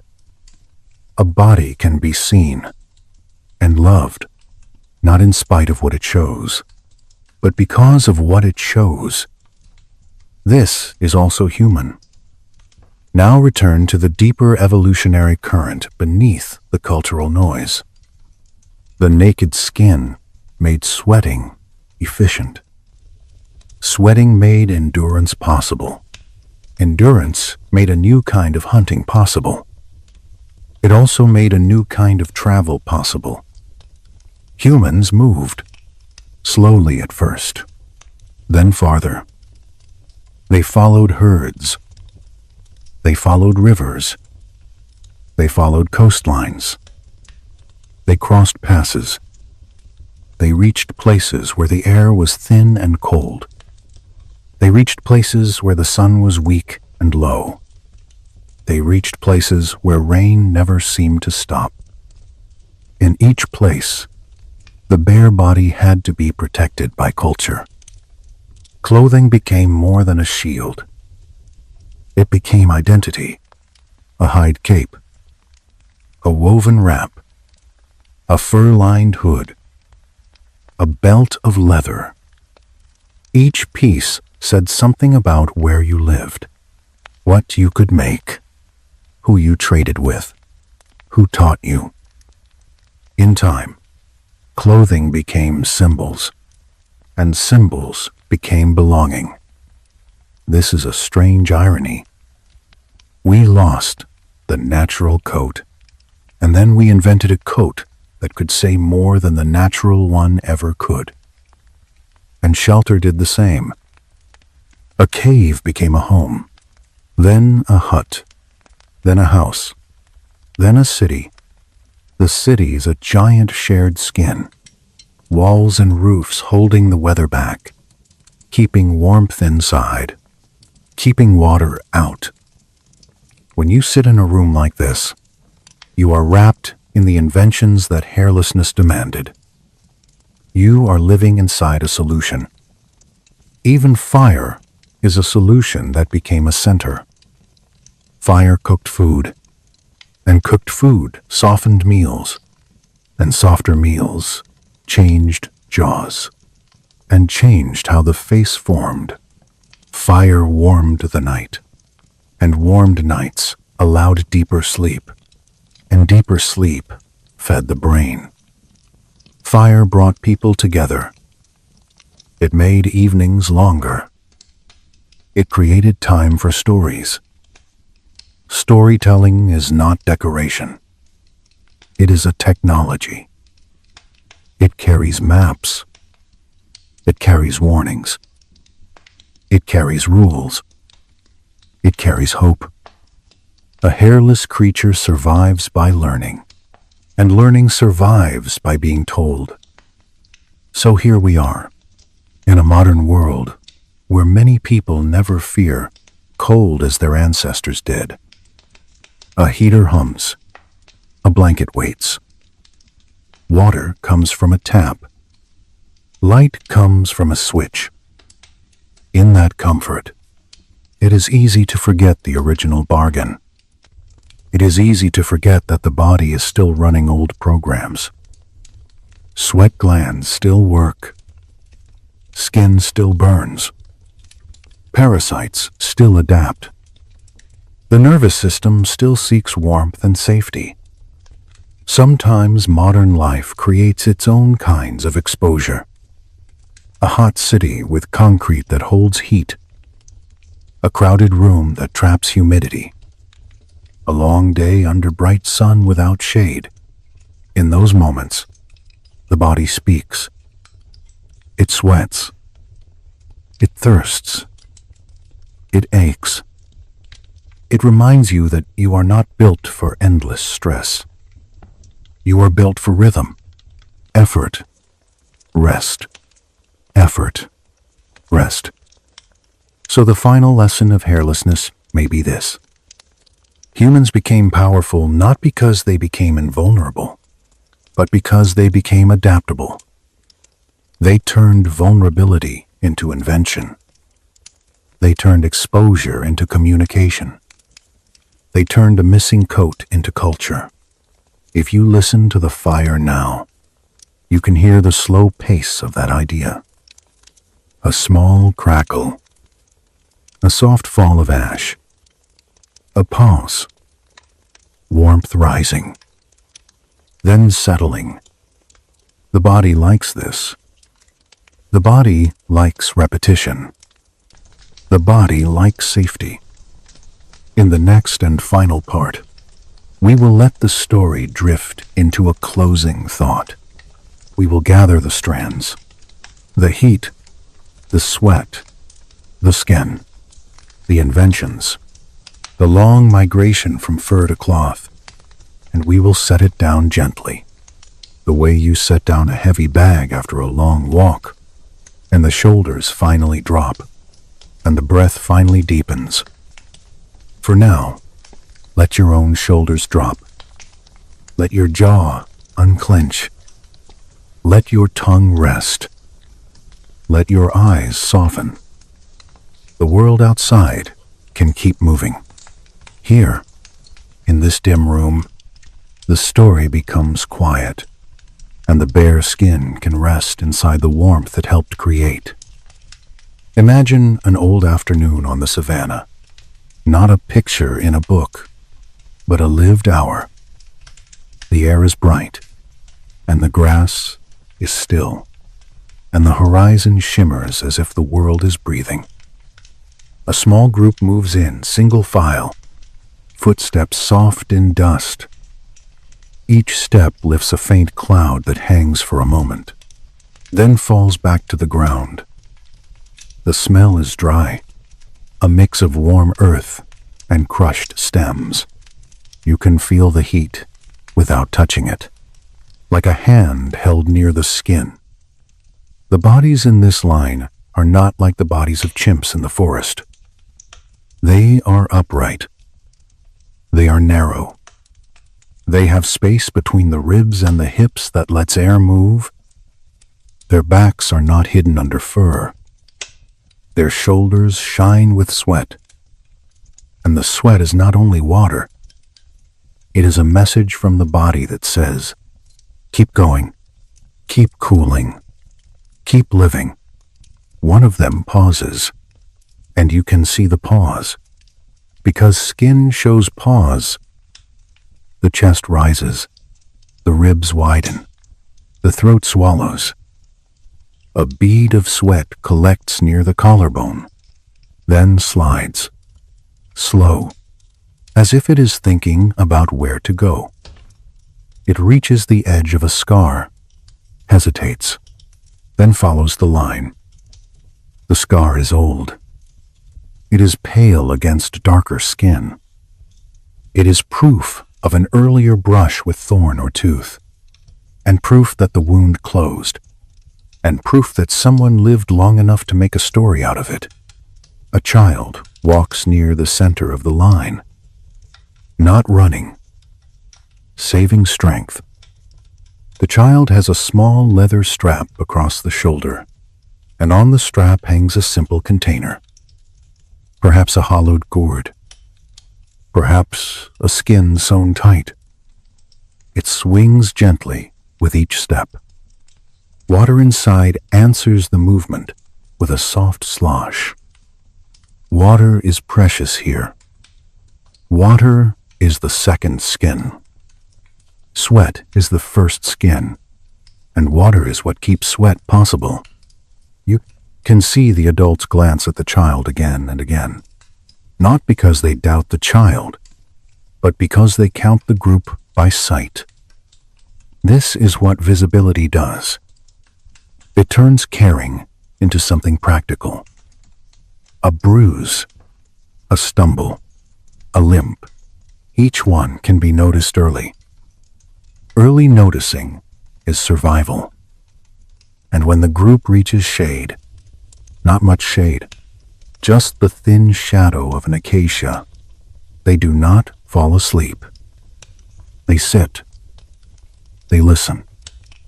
They feel their own cooling. They feel breeze pass over wet skin and take heat away. If you have ever stepped out of a hot shower and felt air touch your skin, you know the feeling. It is relief. It is a quiet gift. Someone reaches for another person's head, fingers moving through hair, searching, not for beauty, but for small intruders. A louse is found and pinched. A tick is found and removed. The act is intimate, and the act is ordinary. It is grooming, and it is medicine, and it is trust. The head keeps hair because the head can be cared for by other hands. The body loses hair because the body cannot be combed by the same gentle attention. The group stands again. Footsteps again. Dust again. Time stretches. The sun lowers by degrees too small to measure without instruments.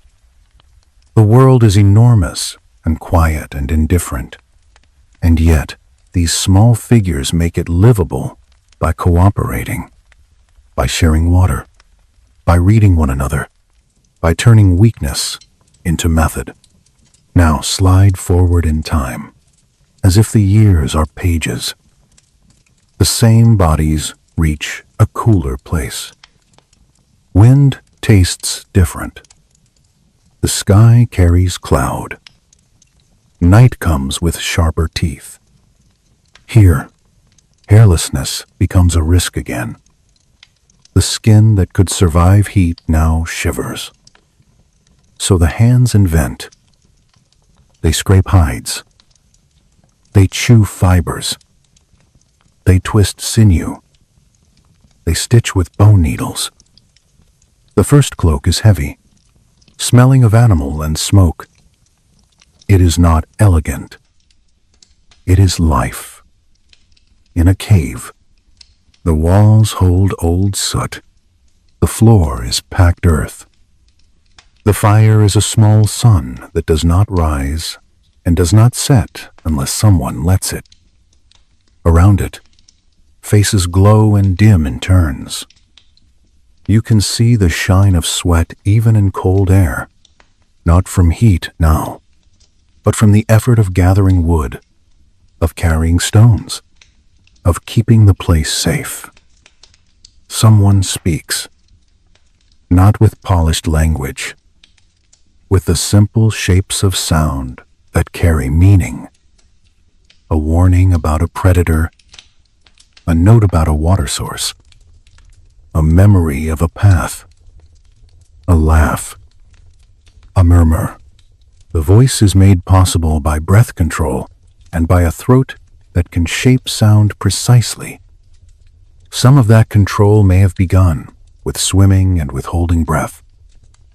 Some may have grown with speech itself. The truth is debated, but the result is here. A room of humans becoming more human with each shared night. And still, the skin stays visible. Firelight reveals everything. A blush, a pale fear, a relieved smile, a wet line at the corner of an eye. These signals are small, but they bind a group. They say, I am here. I feel. I belong. When you look at your own arm now, you see faint hair. You see pores. You see a texture like fine sand. You are looking at an ancient compromise. Not fully furred, not fully bare. A surface that can cool, and can sense, and can carry scars, and can be warmed by cloth. A surface that asks you to care for it, water it, shade it, cover it when needed. Let it breathe when safe. This is why the story feels strangely intimate. It is not about some distant creature. It is about your own body, your own sweat, your own thirst, your own shiver when the night air touches damp skin. It is about the inventions that surround you: fabric, walls, flame, and the invisible agreements between people that make those inventions possible. And if you ever feel a quiet gratitude for simple comforts, a warm room, a cup of water, a clean shirt, that gratitude is not sentimental. It is an echo of a deep history. The history of a species that became naked and then learned to make its own fur out of the world.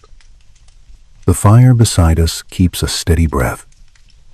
Each minute feels slower, and that slowness is kind. Let the warmth touch the skin, and let the mind drift with it. The room is very quiet now. The flame is smaller, and the shadows on the wall have slowed, as if they are tired too. I like this moment.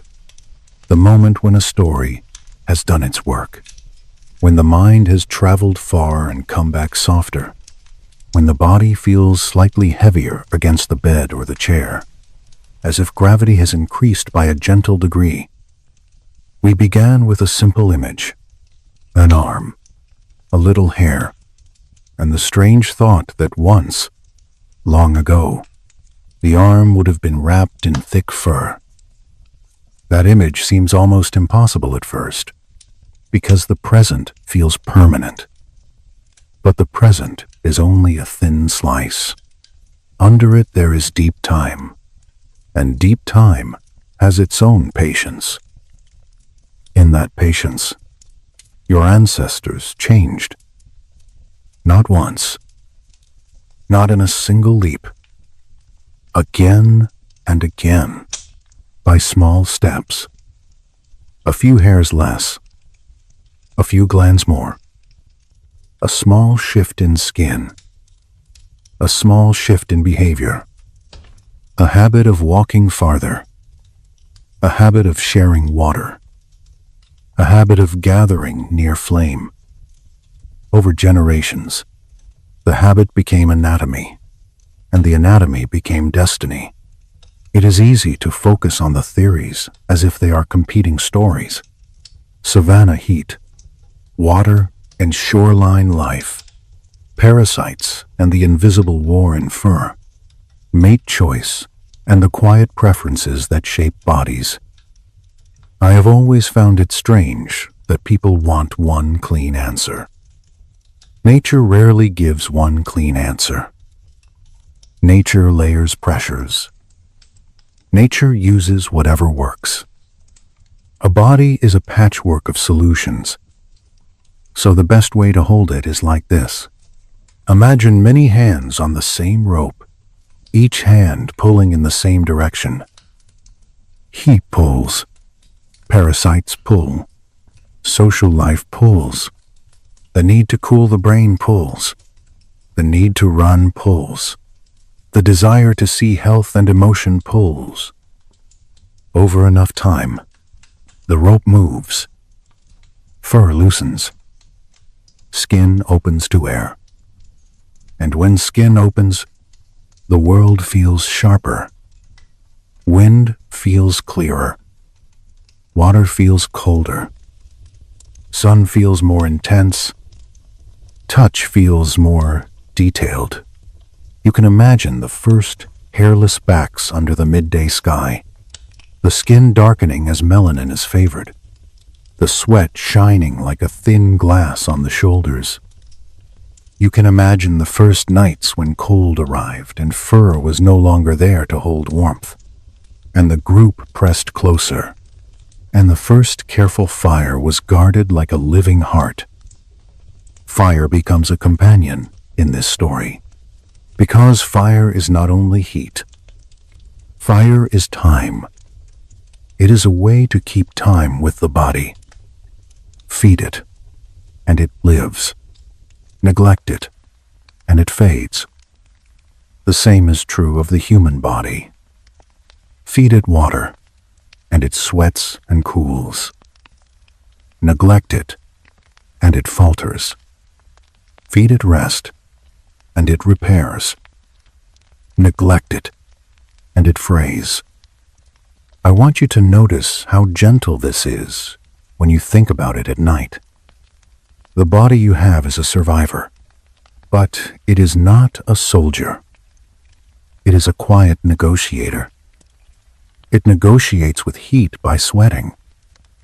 It negotiates with cold by shivering. It negotiates with hunger by slowing.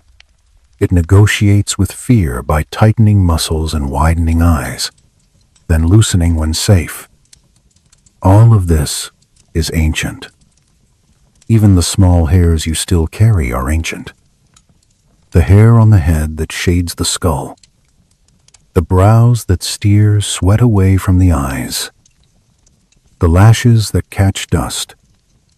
The underarm and groin hair that holds scent, that speaks in chemicals we barely notice but still respond to. These are remnants, but they are not mistakes. They are the last notes of an older song, and in the modern world, we add our own notes. We cut hair. We dye hair. We remove hair. We cover skin. We uncover it. We make laws about bodies. We make fashions. We make jokes. We make fears. In some places, smooth skin is praised. In some places, hair is praised. These are cultural tides flowing over a biological shore. What stays constant is the need beneath the style. The need for warmth. The need for water. The need for safety. The need to belong. So let us end in a simple way, by returning to the body as it rests. If you are lying down, feel the fabric under you. It might be cotton, or linen, or something synthetic. But whatever it is a descendant of hide and fiber and careful hands. It is part of the long solution that began when fur became less reliable. Feel the air on your skin. Even in a warm room, air is cool compared to the body. That small difference is what allows heat to leave you. If a fan is on, the movement of air is doing what breezes did on the plain, pulling sweat away, letting skin breathe. If the air is still, the body still works. It balances. It chooses a quieter metabolism for sleep. Maybe you can hear water somewhere, a pipe, a distant sink, rain on a window, or only the imagined water of memory. Water has always been close to this story. Water keeps sweat possible. Water keeps blood moving. Water keeps the brain clear. In ancient days, a water hole was a place of risk and a place of life. In modern days, a glass of water beside a bed is comfort. It is also history. Now, let the mind drift back through the scenes we touched. The open grassland, dust rising at each footstep. The acacia shade. The careful grooming fingers. The cave wall with soot. the first cloak smelling of smoke, the long walk with a heavy sky, and the soft slap of sandals on packed earth. The city that holds warmth behind walls, the quiet laboratory light that measures genes and finds the switches that dim hair growth. All of it is the same thread, the thread of adaptation. If you ever feel small in the face of time, you are not wrong. We are small, yet we are also connected. You carry a body shaped by countless lives. Every pore and hair follicle is a record of decisions made by natural selection. Decisions that did not know your name but still made room for you. And there is a calm in that. You do not have to solve everything tonight. You do not have to hold every theory in your head like a list. You can let the story become warmth. You can let it become a soft understanding that you are here because your ancestors learned to live without fur, and then learned to make a world that could hold their bare skin safely. So breathe slowly. Let the breath move low in the belly. Let the shoulders be heavy. Let the face be smooth. If thoughts wander, that is fine. They can wander like a small animal in tall grass. Then settle. The fire is nearly out. The last glow is red, like a coal under ash. It holds its heat quietly, then gives it away. The room stays warm a little longer. Your body stays warm a little longer. And when the warmth fades, there are blankets. There are walls. There are memories of flame. You have come all the way from fur to skin, from sun to shade, from vulnerability to invention.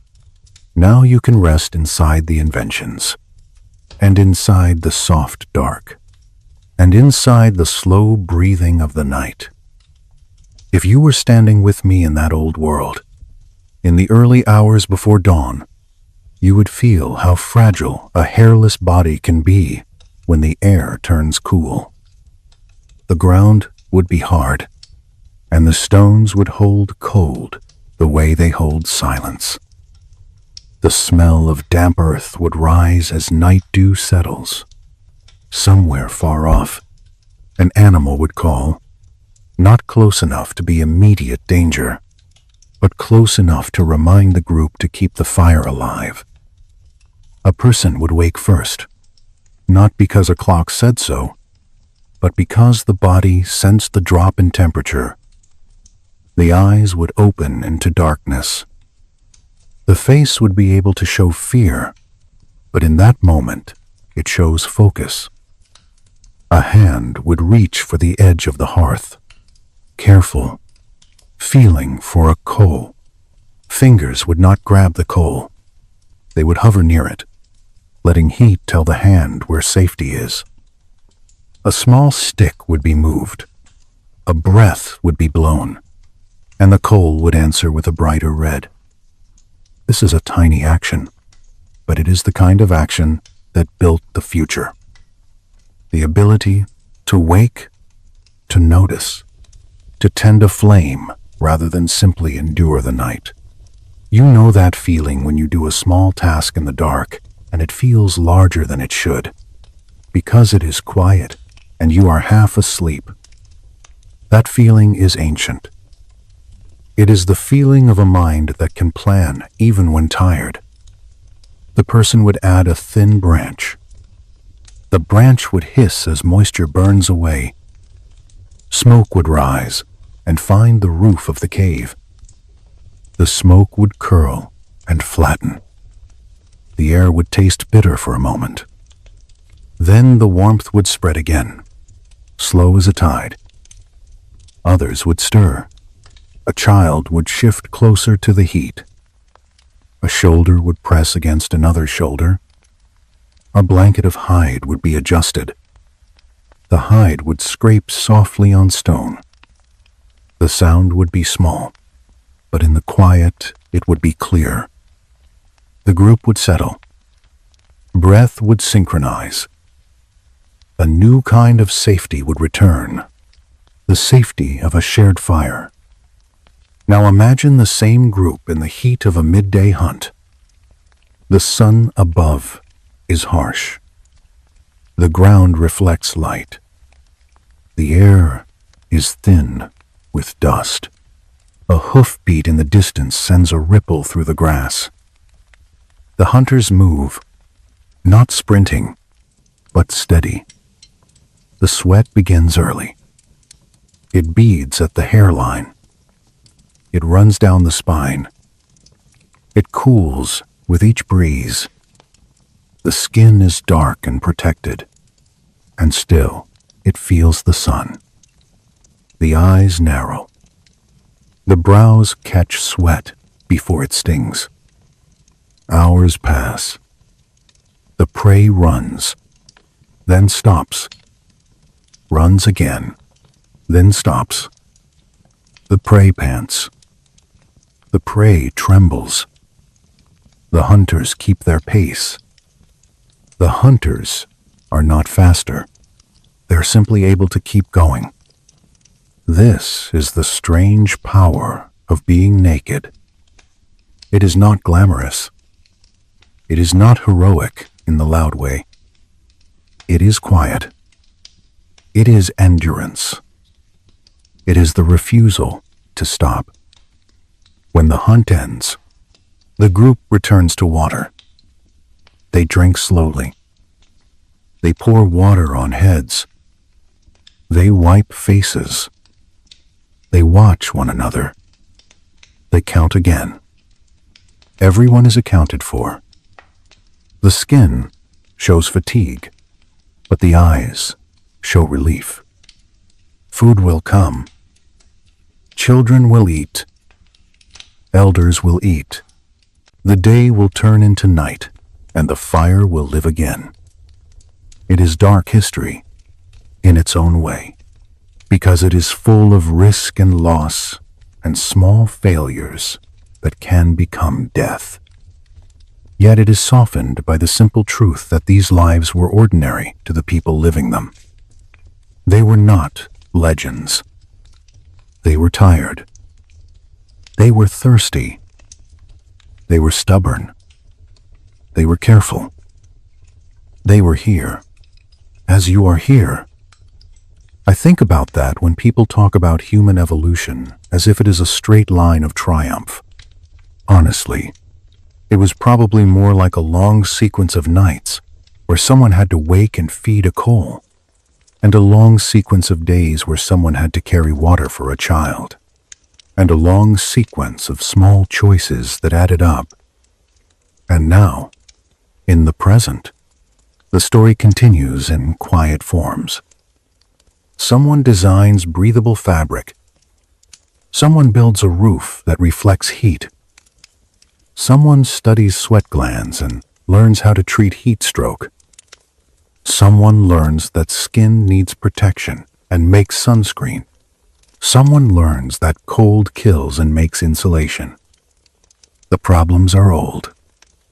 The tools change. Even the future of body hair is not fixed.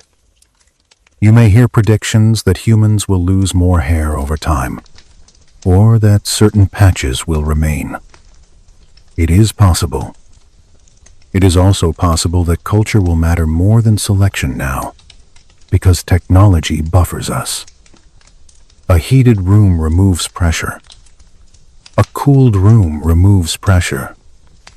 When pressure is removed, genes drift, and traits wander. So perhaps the future will look like the past in one important way. Variation will persist. Some bodies will be hairier. Some will be smoother. Some will sweat more. Some will sweat less. The human story is a story of differences living together. And if that is true, then the deepest lesson of losing fur is not about one correct body. It is about flexibility. It is about living with change. It is about using mind and community to meet the world as it is. So let this story become simple again. Feel your own skin. It is the boundary between you and everything else. It is also a bridge. It lets you feel warmth. It lets you feel cool air. It lets you feel the cloth that covers you. It lets you feel the gentle pressure of the bed. It lets you feel that you are safe. If there is any darkness in this story, it is the darkness of exposure. The way a hairless body can be hurt by sun, by cold, by insects, by disease. But that darkness is met by light, firelight, and the light of invention, and the light of other people who notice and help. You do not have to carry the whole weight alone. Humans never did. So as the night continues, let your mind set the burden down. Let the ancient questions rest. Why did we lose fur? The answer is many answers. The answer is a long wind across grass. The answer is a tide at a shoreline. The answer is a louse hidden in hair. The answer is a glance between two people choosing each other. The answer is a child carried to water. The answer is a coal kept alive through the cold. And now, the coal can fade because you do not need to keep watch. You are allowed to sleep. The room is steady. The air is gentle. The body knows what to do. It will cool slightly. It will slow. It will repair. It will dream. Good night.